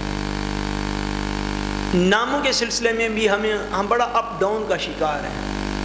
ہمارے ہاں نام رکھنے کا کنسیپٹ کچھ ایسا ہو گیا ہے فیملیوں کے اندر کہ جی ہم نے نام وہ رکھنا ہے جو بڑا منفرد ہو، آج سے پہلے کسی نے نہ رکھا ہو. بھئی آپ کو منفرد اتنے ہیں تو نہیں جو ہم بننا چاہ رہے ہیں. ہم اتنے منفرد شخصیت ہیں دنیا میں. اللہ کے نبی صلی اللہ علیہ وسلم نے ارشاد فرمایا، حضور کا فرمان ہے، نام کے لیے میں آگے چلتا ہوں بس تھوڑا ذکر کر کے یاد آ گیا. حضور نے فرمایا کہ اپنے بچوں کے نام انبیاء کے ناموں پر رکھا کرو. کس پر رکھا کرو؟ انبیاء کرام کے ناموں پر رکھا کرو. ایک مقام پر فرمایا اپنے بچوں کے اچھے نام رکھا کرو. یعنی جس طرح انہوں نے حضرت مریم کی والدہ نے حضرت عیسیٰ علیہ السلام کی نانی جان نے حضرت عمران کی زوجہ محترمہ نے جس طرح انہوں نے آپ کا نام مریم رکھا، یعنی عبادت گزار. کیا؟ عبادت گزار. ہمارے پاس کچھ بچے آتے ہیں، میں آپ کو یقین سے اس جگہ پہ بیٹھ کے بتا رہا ہوں، مجھے خود ان کے ناموں کے معنی نہیں آتے ہیں. مجھے سمجھ نہیں ہے یہ کس زبان کے الفاظ، اتنا بھی نہیں پتہ چلتا. ہمارے پاکستانی فیملیوں کے بچے شاید انڈین کلچر سے لوگ متاثر ہیں، انڈین میڈیا کو فالو کرتے ہیں یا واللہ عالم، یعنی ان کے ناموں کو پہچاننا ہی بڑا مشکل ہے کہ یہ مسلمانوں کے نام ہیں یا کسی نام. پہچان ہوتی ہے. نام کیا ہوتا ہے بولیے؟ پہچان ہوتی ہے. نام کا معنی جو ہے نا، اسم کا معنی ہوتا ہے علامت. اسم کا کیا معنی ہوتا ہے؟ علامت. کہ یہ ایک علامت مقرر کی جاتی ہے. اور مسلمان کی سب سے بڑی علامت یہ ہے کہ مسلمان کے نام سے پتہ چلے کہ یہ مسلمان ہے. ایسے نام گول مول قسم کے نام مسلمان کو رکھنے زیبا نہیں ہے، ایسے نام نہیں رکھنے چاہیے. بہرحال فرمایا کہ حضرت مریم علیہ السلام پیدا ہوئی تو ان کی والدہ محترمہ نے اپنی منت کو پورا کرنے کے لیے حضرت مریم کو، جو کہ والدہ محترمہ ہیں حضرت عیسیٰ علیہ السلام کی، حضرت عیسیٰ علیہ السلام کی مور تھلیسس، حضرت عیسیٰ علیہ السلام کی والدہ محترمہ حضرت مریم علیہ السلام. حضرت عمران جو تھے، یہ میں آپ کو بار بار پوچھتا اس لیے ہوں تاکہ بچوں کو ذرا ذہن نشین ہو جائے، اور بچے کوشش کیا کریں تھوڑا اونچا بولنے کی تاکہ مجھے کنفرم ہو جائے کہ آپ کو بات کی سمجھ آ رہی ہے. حضرت عمران جو تھے، حضرت عمران کون تھے؟ حضرت مریم حضرت عیسیٰ کے نانا جان. بولیے سر، حضرت عیسیٰ کے نانا جان. حضرت عمران جو تھے یہ اس قوم کے امام تھے، اس اپنی قوم کے امام تھے. آپ ان کو نماز پڑھایا کرتے تھے، اس لیے قوم کے افراد کو، ان کے محلے دار جو تھے، مقتدی جو تھے، صاحبدار، ان کو ان سے ان کی اولاد کے ساتھ ایک انس تھا، ایک پیار تھا. جب عمران دنیا سے رحلت فرما کے پردہ کر کے بعد میں حضرت مریم جو تھیں وہ پیدا ہوئیں، آپ کی والدہ نے چونکہ منت مان لی تھی کہ ان کو وقف کر دوں گی. اب اس منت کی بنا پر جب حضرت مریم علیہ السلام کی کفالت کا وقت آیا تو اس محبت کی بنا پر، اس محبت اور الفت کی بنا پر جو آپ کے مقتدیوں کو، آپ کے پیچھے نماز پڑھنے والوں کو آپ سے تھی، ان سب میں یہ بحث ہو گئی، یہ میٹنگ میں اختلاف ہو گیا کہ حضرت مریم کی کفالت کون کرے گا. یعنی ایک کہتا ہے میں ان کو اپنے پاس رکھوں گا، دوسرا کہتا ہے نہیں میں رکھوں گا، تیسرا کہتا ہے نہیں میں رکھوں گا. ان کے درمیان اختلاف ہو گیا اس بات پر کہ حضرت مریم علیہ السلام کی کفالت کون کرے گا. یہ سارا واقعہ جو ہے یہ اللہ تبارک و تعالیٰ نے قرآن مجید میں بیان فرمایا ہے. خالق کائنات فرماتے ہیں وَمَا كُنْتَ لَدَيْهِمْ إِذْ يُلْقُونَ أَقْلَامَهُمْ أَيُّهُمْ يَكْفُلُ مَرْيَمَ وَمَا كُنْتَ لَدَيْهِمْ إِذْ يَخْتَصِمُونَ. اللہ تبارک و تعالیٰ بیان فرماتے ہیں کہ جب اے میرے پیارے نبی صلی اللہ علیہ وآلہ وسلم آپ جسمانی طور پر اس وقت وہاں پر موجود نہ تھے، جب حضرت مریم کی پرورش کے لیے اور ان کی کفالت کے لیے وہ لوگ قرآن اندازی کر رہے تھے. کیا کر رہے تھے؟ قرآن اندازی کرنے پہ لوگ مجبور ہو گئے. یعنی ایک بندہ ہے وہ کہتا ہے نہیں میں پرورش کروں گا، دوسرا کہتا ہے نہیں میں کروں گا، وہ کہتے ہیں نہیں بھائی چلو تو مانے، وہ کہتے ہیں میں تو نہیں مانتا. یعنی بحث کرتے کرتے اس نتیجے پر جا پہنچی کہ اب اس طرح کر لیتے ہیں کہ ہم جو ہے وہ قرآن اندازی پھر کر لیتے، اگر کوئی بھی بندہ نہیں مان رہا تو قرآن اندازی کر لو، جس کے نام کا قرآن نکلے گا، جس کا نام آئے گا وہ پھر حضرت مریم کی کفالت کرے. اب قرآن اندازی انہوں نے کیسے کی؟ قرآن مجید فرماتا ہے وَمَا كُنْتَ لَدَيْهِمْ إِذْ يُلْقُونَ أَقْلَامَهُمْ. انہوں نے اس طرح کیا کہ اپنے قلم جو ہیں، اپنے قلم جن کے ساتھ وہ لکھتے تھے، اس سے پہلے چونکہ تورات تھی کتاب، وہ کتاب کو لکھنے والے تھے، اور صاف ظاہر ہے جو مسجدوں کے قریب رہنے والے لوگ تھے، جو عبادت گزار تھے، ان میں سے بیشتر علماء تھے اس دور کے. حضرت عمران کے مقتدی تھے، ان کا ایک انس تھا اس فیملی کے ساتھ، اس خاندان کے ساتھ، وہ پرورش کرنا چاہتے تھے. اب وہ سارا سلسلہ جو ہے انہوں نے اپنے قلم جو ہیں جن کے ساتھ وہ تورات لکھتے تھے، یہ قرآن اندازی کا طریقہ کار یہ آیا کہ سامنے یہ جو دریا یا سمندر یا چھوٹا ندی نالا ہے جہاں پہ پانی بہہ رہا ہے، اس کے اندر جا کے اپنے قلم پھینکو. سارے قلم لوہے کے ہوتے تھے. کس چیز کے؟ بولیے نا کس چیز کے؟ لوہے کے قلم ہوتے تھے. انہوں نے کہا یہ قلم جو ہیں جا کے اس پانی کے اندر پھینکتے ہیں، جس شخص کا قلم پانی میں ڈوبے نہیں، پانی کے اوپر تیرتا رہے، وہ شخص جو ہے حضرت مریم کی کفالت کرے گا، وہ حضرت مریم کی پرورش کرے گا. تفاسیر میں دیگر روایات میں آتا ہے کہ ان پرورش کرنے والوں میں جو پرورش کرنے کے خیال رکھتے تھے کہ ہم پرورش کریں گے، پرورش کرنے کے دعوے دار جو تھے فاسبو کرنے کے حضرت مریم کو، ان میں ایک حضرت زکریا علیہ السلام بھی تھے. حضرت بولیے نا حضرت زکریا علیہ السلام یہ کون تھے؟ اللہ کے نبی تھے، اللہ تبارک و تعالیٰ کے نبی تھے. اور رشتہ میں حضرت سیدہ مریم سلام اللہ علیہا، حضرت سیدہ مریم علیہ السلام کے خالو بھی لگتے تھے. حضرت زکریا علیہ السلام جو ہیں یہ حضرت مریم علیہ السلام کے خالو بھی لگتے تھے. یہ دو بہنیں تھیں. ایک بہن جو ہے یہ حضرت عمران کے نکاح میں تھی، جن کا نام تھا حنا. کیا نام؟ بولیے نا کیا نام؟ حنا. کے ساتھ لکھتے ہیں حنا. حنا جو ہیں یہ ہیں حضرت عیسیٰ علیہ السلام کی نانی جان. ان کی جو بہن تھی وہ حضرت زکریا کے نکاح میں تھی.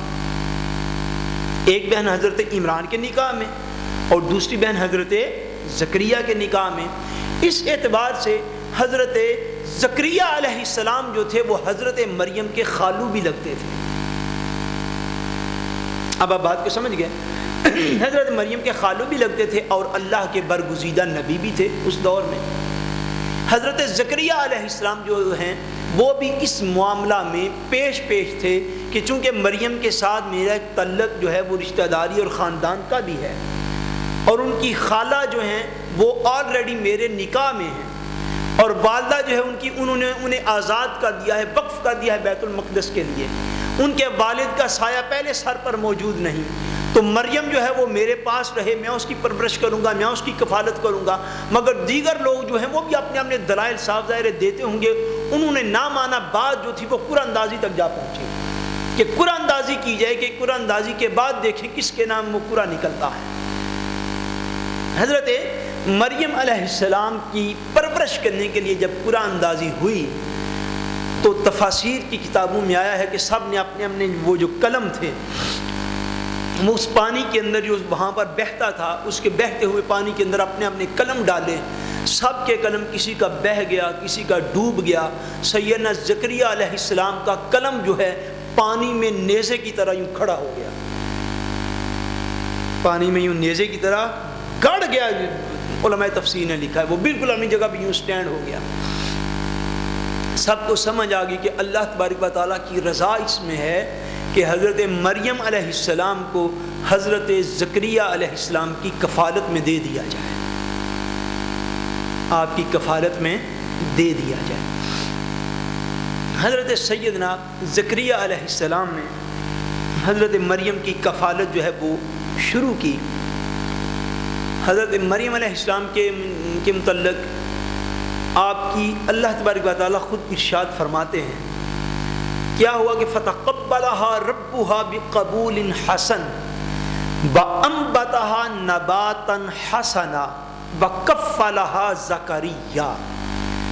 اللہ تبارک و تعالیٰ بیان فرماتے ہیں کہ خالق کائنات نے اپنی اس نیک بندی مریم کو اچھی قبولیت کے ساتھ قبول فرما لیا۔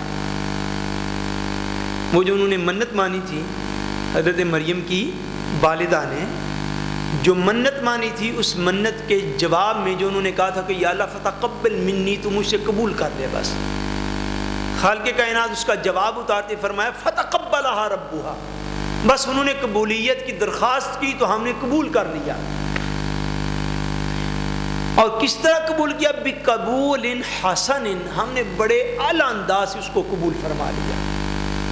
وانبتها نباتا حسنا، اور بہت اعلیٰ انداز کے ساتھ ہم نے ان کو اچھی پرورش کے ساتھ پروان چڑھایا۔ وکفلها زکریا، اور ہم نے انہیں حضرت زکریا کی کفالت میں دے دیا، حضرت زکریا کی کفالت میں دے دیا۔ اب سیدہ مریم جو ہیں وہ اپنی عمر جو ہے ان کی گزرتی جا رہی ہے۔ آپ بالکل تنہا ایک حجرہ جو تھا، ایک کمرہ جو تھا، سیدنا زکریا علیہ السلام نے ان کے لیے وقف کر دیا، وہ اسی میں رہتی بیت المقدس کے ساتھ، اور وہاں پر جا کر آپ عبادت کرتی اللہ تبارک و تعالیٰ کے ہاں، دن رات اس کی یاد میں عبادت کرتی۔ اللہ تبارک و تعالیٰ نے ان دنوں کا ایک عجیب واقعہ جو ہے وہ قرآن مجید میں بیان فرمایا کیا ہوا؟ کلما دخل علیہا زکریا المحراب وجد عندها رزقا۔ اللہ پاک فرماتے ہیں پھر ایسا ہوا، اور کئی دفعہ ایسا ہوا، ایک دفعہ نہیں، قرآن مجید فرماتے اللہ پاک کلما، جب بھی سیدنا زکریا علیہ السلام گئے کہاں پر؟ اس کمرہ میں جہاں پہ حضرت مریم تھی، جہاں پہ حضرت مریم موجود تھیں، کلما داخل علیہ زکریا المحراب وجد عندها رزقا۔ اب جب اس کمرے میں جاتے، اب کفالت تو آپ کے ذمہ تھی، آپ کے علاوہ تو کوئی شخص وہاں پہ جاتا نہیں تھا، آپ ہی ان کے کفیل تھے۔ اچھا، حضرت زکریا علیہ السلام جب بھی جائیں حضرت مریم علیہ السلام کے پاس تو دیکھیں وجد عندها رزقا، کہ حضرت مریم علیہ السلام کے پاس جو تھا بہترین قسم کے پھل فروٹ جو ہیں وہ حضرت مریم کے پاس پڑے ہوتے تھے، بڑے بہترین قسم کے پھل جو ہیں، فروخت جو ہے، خوشیلی تھی پھر کا، وہ حضرت مریم علیہ السلام کے حجرے میں، کمرے میں پڑا ہوتا تھا۔ اب آپ اس سے اندازہ ذرا فرمائیں، یہ جو ہمارا روم ہے، باہر اس کے تالا لگا ہوا ہو، کوئی بندہ آنے جانے والا نہ ہو، اور ادھر ایک بندہ ہے، اس کو خوراک دینا، اس کو غذا دینا، اس کے لباس کا خیال رکھنا، اس کو پانی دینا، ایک ہی بندے کی ڈیوٹی ہو، اس کے علاوہ اور وہاں پہ آتا جاتا بھی کوئی نہ ہو، اس بندے کے لیے یہ کتنی حیرانی والی بات ہے کہ وہ جب بھی اندر داخل ہو تو کھانا اس سے پہلے وہاں پہ پڑا ہوا ہو، فروٹ اس سے پہلے وہاں پہ دستیاب ہو، رزق اس سے پہلے وہاں پہ پڑا ہوا ہو۔ سیدنا زکریا علیہ السلام جب بھی کمرے میں جاتے دیکھتے کہ انواع و اقسام کے کھانے، مختلف قسم کا فروٹ، اور گرمیوں کے موسم میں سردیوں کے پھل۔ آج کل یہ دسمبر کا آخری ہفتہ ہے نا جی، آپ جائیں حاجی صاحب کے پاس دکان پر، کہیں حاجی صاحب مینگو چاہیے ہمیں، مل جائیں گے آپ کو؟ بولیے کیا خیال ہے؟ نہیں ملیں گے۔ کیوں نہیں ملیں گے؟ اس لیے نہیں ملیں گے کہ مینگو جو ہے وہ گرمیوں کا پھل ہے۔ کس موسم کا پھل ہے وہ؟ گرمیوں کا پھل۔ اس وقت تو نہیں ملے گا، جب آپ گرمیاں آ جائیں تب آپ کوئی ایسا پھل مانگ لے جو کہ فار ایگزامپل ایپل سینر آپ مانگ لے جو کہ بالخصوص سردیوں میں ہوتے ہیں۔ اب گرمیوں میں سردیوں کے پھل حضرت مریم کے پاس موجود ہوتے ہیں، اور یہ آج سے کم و بیش 2000 سال پہلے کی بات۔ کتنے سال پہلے کی؟ 2000 سال پہلے کی یہ بات۔ اس دور کے اندر جب اور کوئی ذریعہ نہ تھا، حضرت مریم علیہ السلام نے جب حضرت زکریا داخل ہوتے، حضرت زکریا نے پوچھ لیا، فرمایا قال یا مریم انا لکی ھذا، فرمایا اے مریم یہ بتائیے کہ یہ پھل جو ہیں یہ آپ کے پاس کہاں سے آتے ہیں، آپ کے پاس یہ پھل رزق کہاں سے آتا ہے؟ حضرت مریم علیہ السلام نے جواب دیا، فرمایا قالت هو من عند اللہ، فرمایا یہ جو کچھ میرے پاس ہے یہ میرے رب کی طرف سے آتا ہے۔ ان اللہ یرزق من یشاء بغیر حساب، اللہ تعالیٰ جسے چاہتا ہے بغیر حساب کے رزق عطا فرماتا ہے۔ حضرت مریم علیہ السلام کے پاس پھل آتے، فروٹ آتے، بے موسم پھل دیکھ کر حضرت زکریا علیہ السلام جو تھے انہوں نے حضرت مریم کا مقام و مرتبہ اللہ تبارک و تعالیٰ کی بارگاہ میں دیکھ لیا کہ آپ اللہ کی مقبول بندی ہیں، نیک اور صالح بندی ہیں، اللہ تعالیٰ کی ولی ہیں۔ جب یہ دیکھا تو سیدنا زکریا علیہ السلام تب تک بے اولاد تھے، حضرت زکریا بھی تب تک بے اولاد تھے۔ اللہ تبارک و تعالیٰ فرماتے جب انہوں نے ہمارے کرم کے نظارے حضرت مریم علیہ السلام کے پاس کیے تو پھر کیا ہوا؟ ہنالک دعا زکریا ربہ قال رب هب لي من لدنك ذرية طیبہ انک سمیع الدعاء، فرمایا کہ جب سیدنا زکریا علیہ السلام نے وہ منظر دیکھا کہ حضرت مریم کی وہ کرامت دیکھ لی، حضرت مریم کی کرامت دیکھ لی کہ آپ کے پاس بے موسم پھل آتے ہیں اللہ تبارک و تعالیٰ کی طرف سے، اللہ تعالیٰ آپ کو رزق عطا فرماتا ہے۔ فرمایا جب وہ دیکھا تو سیدنا زکریا علیہ السلام پھر اس مقام سے آگے پیچھے ہوئے نہیں، ادھر ہی کھڑے ہو کر اللہ تبارک و تعالیٰ کی بارگاہ میں دعا کی کہ یا اللہ قال رب هب لي من لدنك ذرية طیبہ، اے مالک و قادر جو تو سیدہ مریم کو بے موسم پھل دے سکتا ہے، بغیر میرے آنے جانے کے رزق فراہم کر سکتا ہے۔ یہاں پہ گرمیوں میں سردیوں کے پھل ہوتے ہیں، سردیوں میں گرمیوں کے پھل ہوتے ہیں، جو تو نے اتنی کرم نوازی اس پر فرما رکھی ہے، کیا ہوا میں بوڑھا ہو گیا، کیا ہوا میرا سر سفید ہو گیا، کیا ہوا جو میری ہڈیاں جو تھیں وہ بیکار ہو گئیں۔ فرمایا اگر تو مریم کو بے موسم پھل دے سکتا ہے تو حضرت زکریا عرض کرتے مولا تو زکریا کو بے موسمی اولاد بھی تو دے سکتا، تیری بارگاہ میں کس چیز کی کمی ہے؟ حضرت زکریا علیہ السلام نے اسی مقام پر کھڑے ہو کے دعا کی۔ یہ ہنالک کا لفظ جو ہے یہ بڑا خاص ہے کہ حضرت زکریا علیہ السلام، یہ بات یاد رکھیے گا، آپ اللہ کے نبی ہیں، آپ کیا ہیں؟ اللہ تبارک و تعالیٰ کے، بولیے اللہ تعالیٰ کے نبی ہیں۔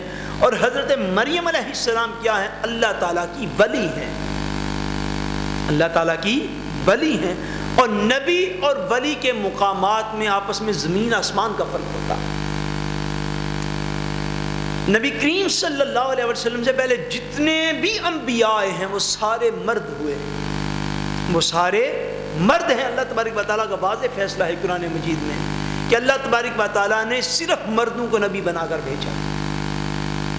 اس لیے حضرت مریم علیہ السلام جو ہیں، یہ عقیدے کی خاص بات ہے، سمجھ لیں، حضرت مریم علیہ السلام جو ہیں وہ بڑے بھی درجے کی مالک ہوں تو وہ نبی تو نہیں ہے، اللہ تعالیٰ کی ولی ہیں۔ اور نبی میں اور ولی میں درجات اور مقامات کے اعتبار سے نبی کہیں زیادہ افضل ہوتا ہے، کہیں زیادہ افضل ہوتا ہے، یعنی ولی بنتا ہی تب ہے جب وہ کسی نبی کو مان لیتا ہے، ویسے تو بن ہی نہیں سکتا۔ آپ بات سمجھئے؟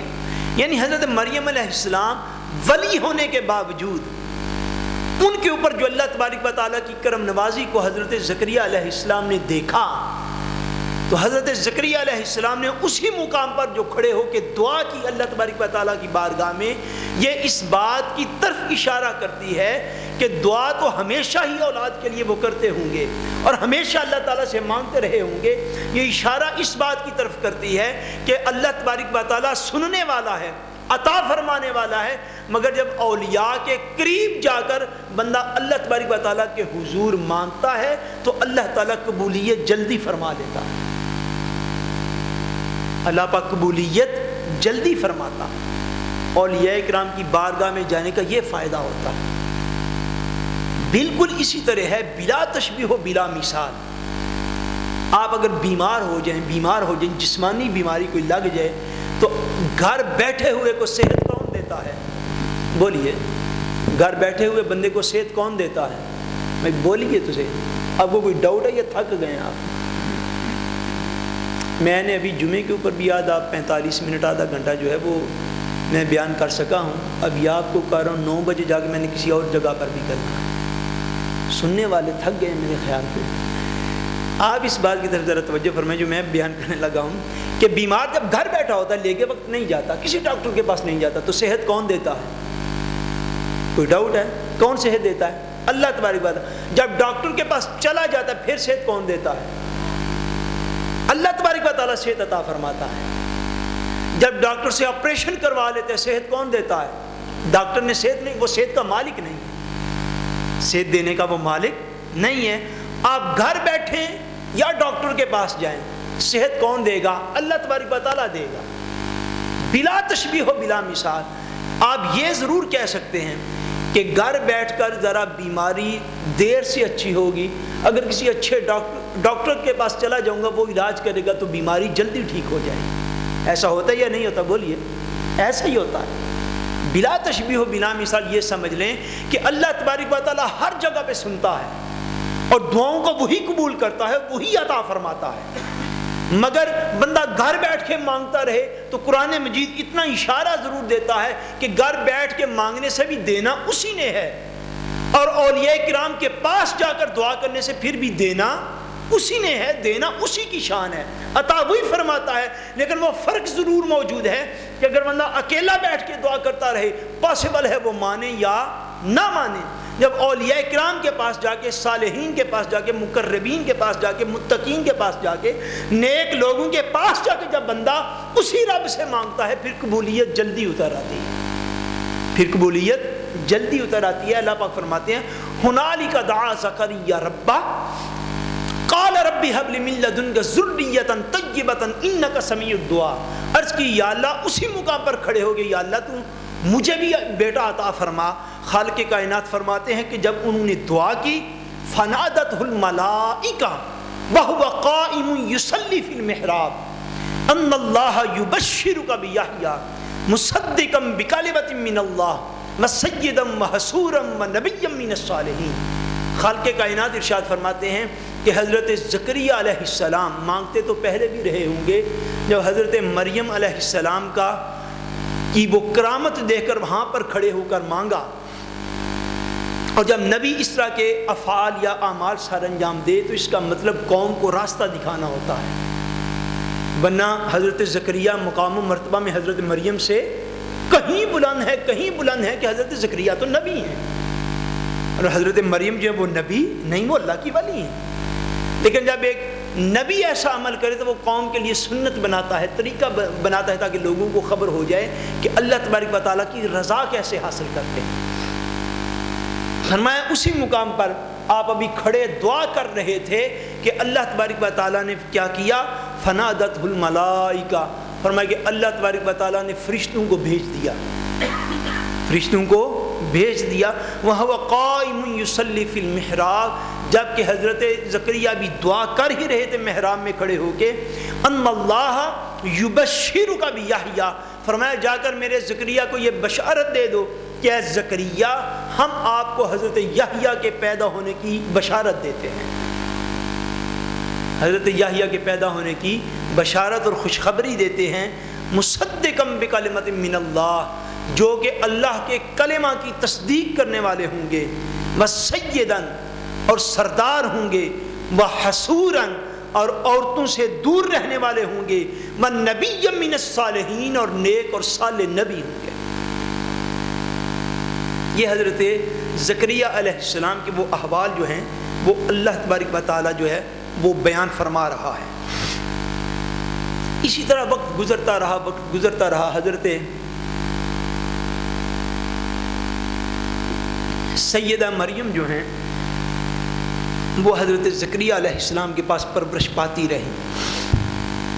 قرآن مجید میں اللہ تبارک و تعالیٰ نے سورہ آل عمران میں بھی اور سورہ مریم میں بھی خالق کائنات نے جو مختلف آپ کی شانیں اور عظمتیں جو ہیں وہ بیان فرمائی ہیں، ان کا ذکر جو ہے وہ تفصیل کے ساتھ جاری ہے۔ اگلی بات جو ہم بیان کرنا چاہتے ہیں کہ وقت گزرتا رہا اللہ تبارک و تعالیٰ بیان فرماتے ہیں کہ ایک دن کیا ہوا، ایک دن ایسا ہوا کہ فاتخذت من دونہم حجابا، بس انہوں نے ان کی طرف سے یعنی گھر والوں اور لوگوں کی طرف سے آپ نے حجاب اور پردہ اختیار کر لیا۔ یہ پردہ جو ظاہری ہے اس کی بات نہیں ہو رہی، وہ تو آپ آلریڈی کرتی تھی، یعنی ویسے آپ لوگوں سے الگ ہو گئی۔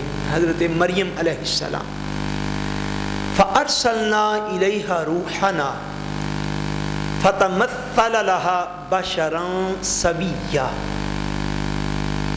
اللہ تبارک و تعالیٰ اب اس واقعہ کو بیان فرما رہے ہیں جب حضرت عیسیٰ علیہ السلام کے میلاد کا اور ان کی پیدائش کا وقت آیا حضرت مریم علیہ السلام کے ہاں۔ فرمایا جب وہ الگ ہوگی، سب سے الگ تھلگ ہوگی، تو ہم نے کیا کیا، فَأَرْسَلْنَا إِلَيْهَا رُوحَنَا، تو ہم نے ان کی طرف اپنی روح کو بھیجا۔ اللہ پاک فرما رہے ہم نے کس کو بھیجا، اپنی روح کو، مراد ہیں حضرت جبرائیل علیہ السلام۔ حضرت جبرائیل علیہ السلام، حضرت جبریل امین علیہ السلام کو اللہ تبارک و تعالیٰ نے اور بھی قرآن مجید میں کئی مقامات پر روح کے ساتھ تعبیر کیا ہے۔ حضرت جبریل امین علیہ السلام کون ہے، یہ چھوٹے بچوں کو بتانے والی سمجھنے والی بات ہے۔ حضرت جبریل امین اللہ تبارک و تعالیٰ کی بارگاہ اقدس میں سب سے مقرب، سب سے قریبی اور سب سے زیادہ عظمت والے فرشتے ہیں، فرشتوں کے سردار ہیں۔ اور سیدنا جبریل امین علیہ السلام کا انکار کفر ہے، کیونکہ قرآن مجید کی نص سے ثابت ہے، آپ کا نام نامی اسم گرامی۔ اور سیدنا جبریل امین علیہ السلام یاد رکھیے گا وہ فرشتے ہیں جو اللہ تبارک و تعالیٰ کا پیغام لے کر ہمیشہ انبیاء کرام کے پاس آتے رہے۔ سیدنا آدم علیہ السلام سے لے کر نبی کریم صلی اللہ علیہ وآلہ وسلم تک ہر نبی کے پاس آپ اللہ تبارک و تعالیٰ کا پیغام جو ہے وہ لے کر آتے رہے ہیں۔ سیدنا جبریل امین علیہ السلام، حضور نبی کریم صلی اللہ علیہ وسلم نے جب ابتدائی وحی آپ کی طرف ہوئی تو آپ نے حضرت جبریل امین علیہ السلام کو دیکھا۔ پہلی وحی آپ کو پتہ کہاں پہ نازل ہوئی تھی؟ حضور پر پہلی قرآن پاک کی آیات کہاں پہ نازل ہوئی؟ غار حرا پہ۔ کہاں پہ نازل ہوئی؟ غار حرا میں۔ اب آج بھی مکہ معظمہ جائیں تو غار حرا کی زیارت کے لیے لوگ پہاڑ کے اوپر جاتے ہیں۔ وہ غار حرا کا مقام جو ہے آج بھی قدرتی طور پر وہ ایک وادی کی ہی شکل بنتی ہے، اگر بندہ اوپر کھڑے ہو، نیچے کافی کھلی جگہ ہے۔ حضور نبی کریم صلی اللہ علیہ وسلم ارشاد فرماتے ہیں کہ میں نے جب جبریل امین کو دیکھا تو اس مفہوم کی کئی احادیث پاک ہیں۔ فرمایا میں نے دیکھا تو جبریل نے زمین سے لے کر آسمانوں تک سارے کنارے بھر دیے تھے۔ یہ آپ کی عظمت کا عالم۔ بعض احادیث میں ہے کہ اللہ تبارک و تعالیٰ نے آپ کو 600 پر عطا فرمائے۔ ان حقائق کو اللہ اور اللہ کا رسول بہتر جانتا ہے، یہ ہماری سمجھ کے مطابق کی گئی باتیں ہیں، جو کو تھوڑا بہت کنسیپٹ جو ہے وہ مسلمانوں کو بس ہو جائے۔ ادروائز آپ یوں سمجھ لیں کہ انسان جس طرح مٹی سے بنی ایک مخلوق ہے، مادی مخلوق ہے۔ کون سی مخلوق ہے؟ مادی مخلوق ہے، فزیکل ورلڈ میں ہم رہتے ہیں۔ فرشتہ اللہ تبارک و تعالیٰ کی نورانی مخلوق ہوتا ہے، اللہ تبارک و تعالیٰ کی نورانی مخلوق ہوتا ہے، اور وہ نورانی مخلوق جو ہے اس کے لیے یہ آسمان، یہ زمین، یہ کچھ بھی نہیں ہے، یہ مسافت اور فاصلہ کچھ بھی نہیں ہے۔ وہ بس ایک لمحے میں آتے ہیں، ایک لمحے میں چلے جاتے ہیں۔ اور دن رات یاد رکھ لیں، فرشتے جو ہیں دن رات آسمانوں سے زمین کی طرف اور زمین سے آسمانوں کی طرف جاتے ہیں۔ اور چونکہ ہماری ظاہری آنکھ ہوتی ہے، ہم جو ظاہر تک بس دیکھ سکتے ہیں، ہماری معلومات اتنی ہوتی ہیں، باطن کی آنکھ کھلی نہیں ہوتی، اس لیے ہم سمجھتے ہیں کہ میں ہی میں ہوں، اس جہاں میں دوسرا کوئی نہیں، میرے علاوہ یہاں پہ ہے ہی کچھ نہیں۔ حالانکہ ہر روز فجر کے وقت، کیا ہر روز فجر کے وقت جو ملائکہ کرامن کاتبین جو انسان کے اعمال لکھنے والے ہیں، وہ ہر روز فجر کے وقت ان کی ڈیوٹی تبدیل ہو جاتی ہے، ان کی ڈیوٹی تبدیل ہو جاتی ہے۔ انسان نے رات کو جتنے اعمال کیے ہوتے ہیں وہ سارا ریکارڈ محفوظ کر کے اس کی سیدے بنا کے وہ ساری رات والے فرشتے فجر پہ چلے جاتے ہیں، اور چلے جانے سے یہی مراد ہے کہ آسمان کی طرف ہی جاتے ہیں جہاں پہ ان کی حاضری لگنی ہے جا کے۔ اب جو فجر کے وقت پھر آسمان سے اتر کے پھر انسان کے ساتھ آتے ہیں، وہ عصر تک ڈیوٹی دیتے ہیں۔ کس وقت تک؟ عصر تک۔ عصر پہ پھر ڈیوٹی چینج ہو جاتی ہے، عصر والے پھر اوپر چلے جاتے ہیں، پھر عصر سے لے کر فجر تک 2 فرشتوں کی ڈیوٹی، فجر سے لے کر عصر تک پھر 2 کی، یہ ڈیوٹی فجر اور عصر پہ تبدیل ہوتی ہے کرامن کاتبین کی۔ یعنی ملائکہ دن رات آ رہے ہیں جا رہے ہیں، آ رہے ہیں جا رہے ہیں، ڈیوٹیاں لگی ہوئی ہیں۔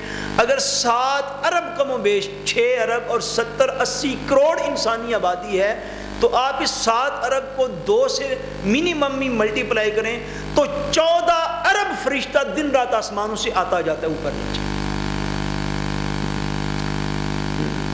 نہیں، یہ شکلی کھوس ہو جاتا ہوگا اگر مادی وجود ہوتا، اگر مادی وجود ہوتا، مگر روحانی وجود آپ جس طرح، میں مثال صرف سمجھانا آپ کو چاہ رہا ہوں، جس طرح سورج کی روشنی ہے، سورج کی روشنی ہے، ساری روئے زمین پر پھیلی ہوتی ہے، ساری روئے زمین پر پھیلی ہوتی ہے، مگر اس میں جہاز بھی چل رہے ہیں، اس میں کشتیاں بھی چل رہی ہیں، اس میں انسان بھی سفر کر رہا ہے، سارے کام ہو رہے ہیں۔ کیوں؟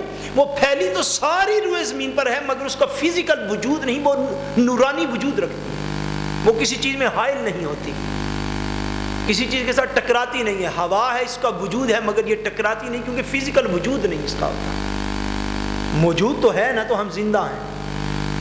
اسی طرح نورانی مخلوق جو ہے اللہ تبارک و تعالیٰ کے فرشتے، یہ فزیکل وجود نہیں ہوتے، یہ نور اور روشنی ان کی بیسس ہے، یہ نورانی مخلوق ہوتی ہے، آتے بھی ہیں جاتے بھی ہیں، انسان کے ساتھ چلتے پھرتے بھی ہیں، گلیوں بازاروں میں بھی ہوتے ہیں، ہر جگہ پہ، جب جہاں انسان ہے وہاں پہ تو ضرور ہیں، ہر جگہ پہ ہوتے ہیں، دین کی محفلوں میں بھی ہوتی ہیں، خاص کرم نوازیاں ہوتی ہیں دین کی محفلوں پر، جہاں پر وہ حاضر ہوتے ہیں، تشریف لاتے ہیں۔ ان سارے کے سارے ملائکہ کے سردار جو ہیں، ان کا نام ہے سیدنا جبریل امین علیہ السلام، سیدنا جبریل امین علیہ السلام سارے ملائکہ کے سردار، اور اللہ تبارک و تعالیٰ کے قریبی سب سے بڑے معزز اللہ تبارک و تعالیٰ کی بارگاہ کے فرشتے جو ہیں وہ سیدنا جبریل امین ہیں۔ اور ان کے معزز اور ان کے اعلیٰ ہونے کا کیا کہنا کہ اللہ تبارک و تعالیٰ خود انہیں فرما رہا ہے فَأَرْسَلْنَا إِلَيْهَا رُوحَنَا، ہم نے اپنے اس روح کو، اللہ کیا فرما رہے ہیں، اپنی اس روح کو یعنی جبریل امین کو بھیجا حضرت مریم علیہ السلام کی طرف۔ جب بھیجا تو کیا ہوا؟ فَتَمَثَّلَ لَهَا بَشَرًا سَوِيًّا، تو حضرت جبریل نے اللہ تبارک و تعالیٰ کے حکم کے مطابق حضرت جبریل مکمل طور پر انسانی شکل اختیار کر کے تو حضرت مریم کے سامنے آ گئے۔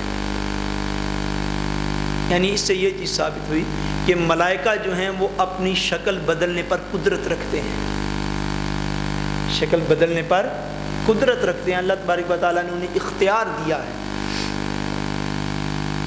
اور جب بندہ کسی شکل میں دوسری شکل میں چلا جائے، جب نور بشر کی شکل میں آ جائے، بات توجہ سے سنیے گا، جب نور کی شکل میں آ جائے، بشر کی شکل میں آ جائے، انسان کی شکل میں آ جائے، جو جس چیز کی شکل کے اندر چلا جائے گا پھر اسی عالم کے لوازمات اس کے اوپر جو ہیں وہ صادر ہوتے ہیں۔ جب کوئی اس طرح کا نورانی وجود جب کوئی شکل چینج کر لے اور جس حالت میں چلا جائے اس کے اوپر اسی طرح کی حالت جو ہے وہ طاری ہو جاتی ہے۔ میں اس کی مثال دے دوں تاکہ آپ اس بات کو سمجھ سکیں۔ حضرت سیدنا اسرائیل علیہ السلام کے متعلق ایک حدیث پاک ہے، بلکہ آپ قرآن مجید سے میں مثال دے دیتا ہوں۔ حضرت موسیٰ علیہ السلام کا عصا جو تھا، حضرت موسیٰ علیہ السلام کا عصا کہتے ہیں لکڑی کو، کس کو کہتے ہیں؟ لکڑی کا جو ڈنڈا ہاتھ میں رکھتے ہیں اس کو عصا بولتے ہیں. وہ ایک سوٹی کہہ لیں، وہ ایک ڈنڈا کہہ لیں، وہ ایک ڈنڈا اور سوٹا اور لکڑی اور عصا، وہ جو سیدنا موسیٰ علیہ السلام کو اللہ تبارک و تعالیٰ نے عطا فرمایا تھا. موسیٰ علیہ السلام کا جب فرعون کے ساتھ مقابلہ ہوا اور فرعون کے جادوگروں نے وہ رسیاں پھینکی زمین کے اوپر، وہ رسیاں پھینکی زمین کے اوپر، تو سیدنا موسیٰ علیہ السلام بتقاضِ بشریت تھوڑا گھبرا گئے. تو اللہ تبارک و تعالیٰ نے فرمایا کہ اے موسیٰ گھبرائیں نہیں، آپ کے ہاتھ میں یہ جو لکڑی ہے نا، یہ جو وڈ ہے، یہ جو ڈنڈا اور سوٹا آپ کے ہاتھ میں، آپ اس کو زمین کے اوپر پھینکیں. یا اللہ کیا ہوگا؟ فرمایا تو پھینک تو صحیح، یہ لکڑی سانپ بن جائے گی. یہ لکڑی کیا بن جائے گی؟ بولیے نا، کیا بن جائے گی؟ سانپ بن جائے گی. موسیٰ علیہ السلام نے پھینکی، وہ بہت بڑا ناگ اور بہت بڑا اژدہا اور سانپ بن گیا.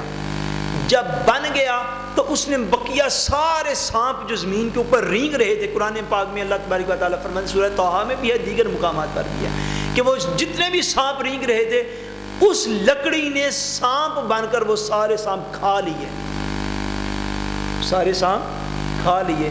سوچنے کی بات ہے، کبھی لکڑی کوئی چیز کھاتی پیتی ہے؟ بولیے، کھاتی پیتی ہے؟ نہیں. جب اس کی حالت چینج ہوئی نا، جب اس کی حالت چینج ہوئی، وہ لکڑی سے سانپ بنی. اب سانپ بن کے اس نے کھانا بھی کھا لیا، سانپ بن کے اس نے کھانا بھی کھا لیا. بلا تشبیہ و بلا مثال، بلا تشبیہ و بلا مثال. جب ایک بندہ کسی اور عالم کا ہو، وہ کسی اور حالت میں چلا جائے تو اس عالم کی حالتیں اس کے اوپر لاگو ہو جاتی ہیں. جس طرح سیدنا جبریل امین علیہ السلام جو ہیں وہ ملائکہ میں سب سے افضل اور اعلیٰ فرشتے ہیں، لیکن جب سیدہ مریم علیہ السلام کے سامنے آئے تو اللہ تبارک و تعالیٰ فرماتے فتمثل لہا بشرا سویا، وہ ایک مکمل بشر کی صورت میں، ایک مکمل انسان کی صورت میں ان کے سامنے آ کر کھڑے ہو گئے، تشریف فرما ہو گئے. جب دیکھا تو اللہ تبارک و تعالیٰ فرماتے ہیں سیدہ مریم علیہ السلام نے کہا قالت انی اعوذ بالرحمن منک ان کنت تقیا. آپ نے جب یکدم اپنے سامنے ایک اجنبی مرد کو دیکھا، ایک بشر کو دیکھا، آپ فرماتی ہیں قالت انی اعوذ بالرحمن، میں تم سے اللہ تبارک و تعالیٰ کی پناہ چاہتی ہوں، ان کنت تقیا، اگر تو اللہ تبارک و تعالیٰ سے ڈرنے والا ہے.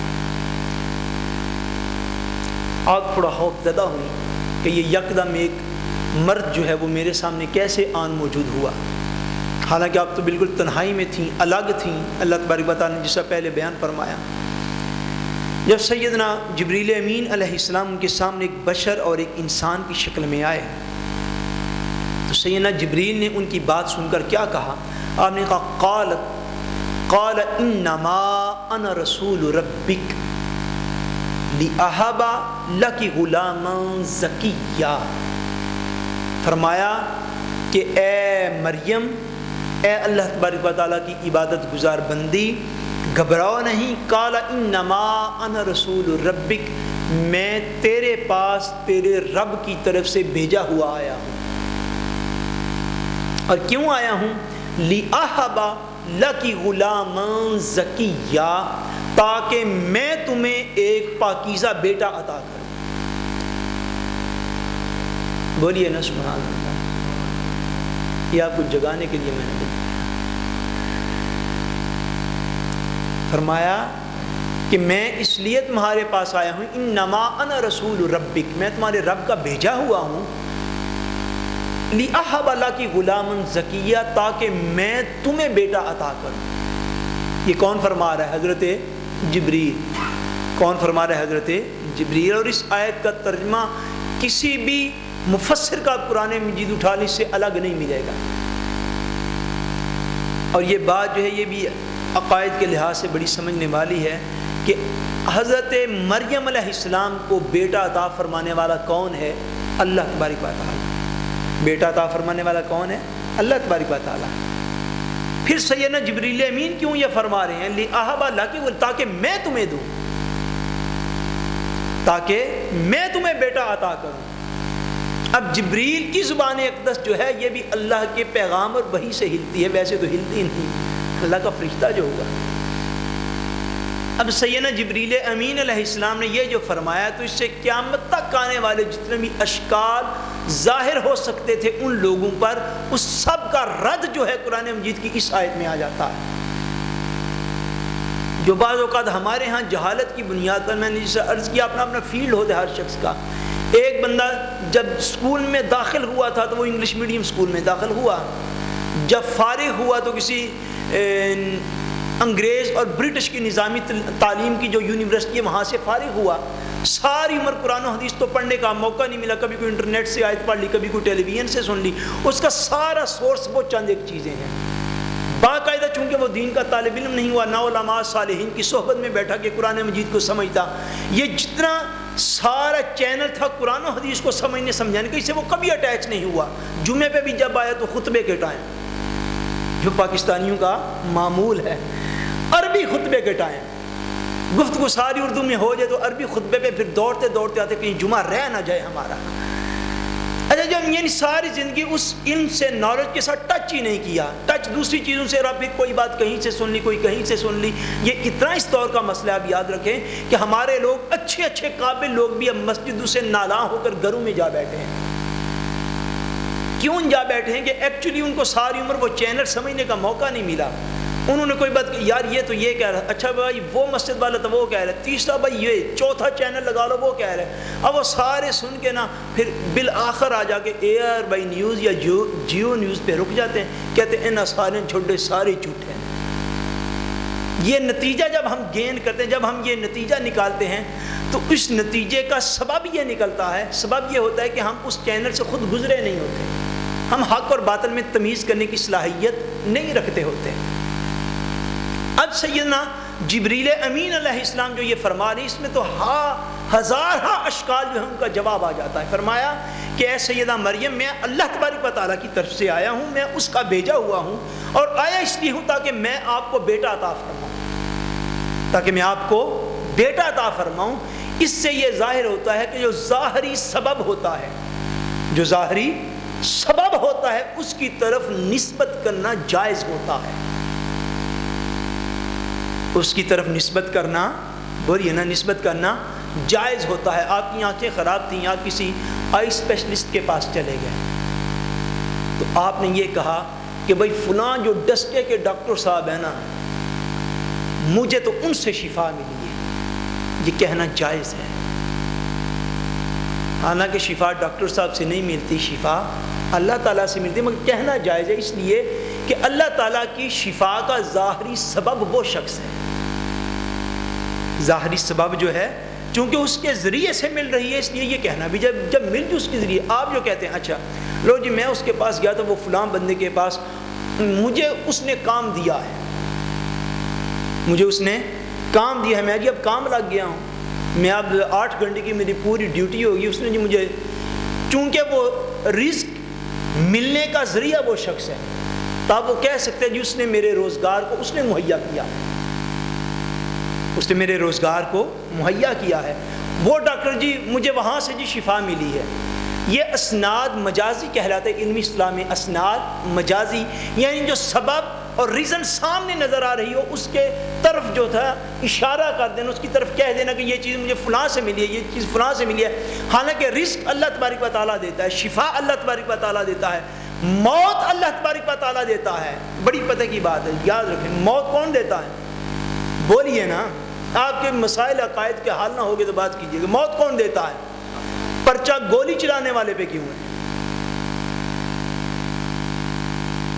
پرچہ گولی چلانے والے پہ اس لیے ہے کہ یہ ظاہری سبب بنا ہے اس کی موت کا۔ موت گولی چلانے والے کے بھی ہاتھ میں نہیں ہے، موت اللہ کے امر سے آتی ہے، چونکہ سبب یہ بن گیا، پرچہ اسی کے اوپر ہونے، قتل بھی یہ ہوگا جواباً۔ کیوں کہ یہ ظاہری سبب اتنا، یہ لازم و ملزوم سارا نظام ہے۔ جس طرح چین ہوتی ہے نا، چین اس کے درمیان سے کوئی چیز نکال دیں تو چین ٹوٹ جاتی ہے، یہ لازم و ملزوم سارا نظام ہے کہ ایک چیز دوسری کے ساتھ منسلک کے درمیان میں سے کاٹ دیں تو سارا سلسلہ جو وہ خراب ہو جاتا ہے۔ بلا تشبیہ و بلا مثال. جس طرح ڈاکٹر کو یہ کہہ لینا جائز ہوتا ہے کہ مجھے وہاں سے شفا ملی ہے، اس ہاسپٹل سے شفا ملی، اس ڈاکٹر سے شفا ملی ہے، مجھے روزگار فلاں سے مل رہا ہے، رزق فلاں سے مل رہا ہے، جیسا یہ کہنا جائز ہے. پتہ نہیں اولیاء کرام کی دفعہ لوگ تنگ نظری کا شکار کیوں ہو جاتے ہیں. اسی طرح خدا کے بندوں یہ بھی تو کہہ لینا جائز ہے مجھے غوث نے بیٹا دیا ہے. کیوں جائز ہے؟ کہ جبریل کہہ رہے ہیں لِأَهَبَ لَكِ غُلَامًا زَكِيًّا کہ میں تمہیں بیٹا دیتا ہوں. بیٹا دینے والا کون ہے؟ بولیے کون ہے؟ جبریل کیوں فرما رہے ہیں؟ اس لیے کہ جبریل ظاہری سبب بن رہے ہیں. جبریل ظاہری سبب بنے. اسی طرح بعض اوقات مرشد کامل ہو، صالح ہو، نیک ہو، اللہ کا ولی ہو، اس کی دعا سے اولاد ملتی ہے؟ نہیں ملتی. بولیے نہیں ملتی ہوتی تو حضرت زکریا حضرت مریم کے پاس دعا کیوں کر رہے ہیں؟ قرآن فرما رہے ہیں کہ ان کے قرب میں دعا کی تو اولاد مل گئی. جب ملتی ہے، اگر کسی ولی اللہ کی بارگاہ کی دعا سے اولاد ملتی ہے تو پھر یہ کہہ لینا بھی جائز ہے کہ مجھے فلاں بزرگ کی طرف سے یہ اولاد ملی ہے. اس میں کوئی شرک اور ایسا ابہام کوئی نہیں. یہ شرک کی مشینیں ویسے کچھ زیادہ عام ہو گئی ہیں. امت مسلمہ کو کافر اور مشرک بنانا لوگوں کا فیورٹ ہو گیا. اور قرآن مجید کی یہ آیت تو سب کی نفی کرتی ہے کہ سیدنا جبریل اپنی ہزارہ عظمتوں کے باوجود اللہ کی مخلوق ہیں. اللہ کی مخلوق ہیں، معاذ اللہ اللہ نہیں ہے. اپنی ساری عظمتوں کے باوجود اللہ تبارک و تعالیٰ کے قرب کے باوجود ہیں تو مخلوق. اور وہ مخلوق ہو کر سیدہ مریم سے کہہ رہے ہیں کہ انما انا رسول ربک، میں تیرے رب کا بھیجا ہوا ہوں. آیا اس لیے ہوں لِأَهَبَ لَكِ غُلَامًا زَكِيًّا تاکہ میں تمہیں پاکیزہ بیٹا عطا کروں. کیوں اس طرح فرمایا؟ اس لیے اس طرح فرمایا کہ حضرت جبریل امین نے دم کیا تھا حضرت مریم کو. حضرت جبریل امین نے دم کیا تھا، آپ نے پھونک ماری تھی تو اس پھونک کے نتیجے میں سیدنا عیسیٰ علیہ السلام پیدا ہوئے. سیدہ مریم علیہ السلام کو جب یہ فرمایا کہ میں تمہیں بیٹا عطا کرتا ہوں، میں تمہارے رب کی طرف سے آیا ہوں کہ دینے والا وہ ہے لیکن میں یہ کہہ دوں کہ میں عطا کرتا ہوں. حضرت سیدہ مریم آگے فرماتی ہیں قالت انا یکون لی غلام ولم یمسسنی بشر ولم اک بغیا. فرمایا میرے ہاں کیسے بیٹا پیدا ہوگا؟ لم یمسسنی بشر، آج تک کسی انسان نے مجھے چھوا بھی نہیں. ولم اک بغیا، نہ ہی میں بد کردار ہوں. نکاح میرا نہیں ہوا، شادی میری نہیں ہوئی، بالکل آج تک مجھے کسی غیر محرم نے چھوا تک نہیں. ولم اک بغیا، اور نہ ہی میں کردار کی کمزور ہوں، کسی بھی حوالے سے مجھے کوئی کجی عیب نہیں ہے. قالت انا یکون لی غلام، مجھے اب یہ تو بتاؤ آنے والے کہ میرے ہاں بیٹا کیسے پیدا ہوگا؟ حضرت جبریل امین علیہ السلام جواب دیتے ہیں قال کذالک، سبحان اللہ، فرمایا یہ اسی طرح ہوگا. بے شک آپ کی شادی نہیں ہوئی، بے شک آپ کا نکاح نہیں ہوا. فرمایا اسی طرح ہوگا. کیوں؟ کہ قال ربک ہوا علی ہین، فرمایا اس لیے ہوگا کہ آپ کے رب پر بغیر باپ کے اولاد دے دینا بھی بڑا آسان ہے. فرمایا آپ کے رب کے لیے تو کوئی مشکل نہیں، نظام سارا اس کا اسی طرح کا ہے کہ ماں اور باپ ہوں تو اولاد پیدا ہوتی ہے.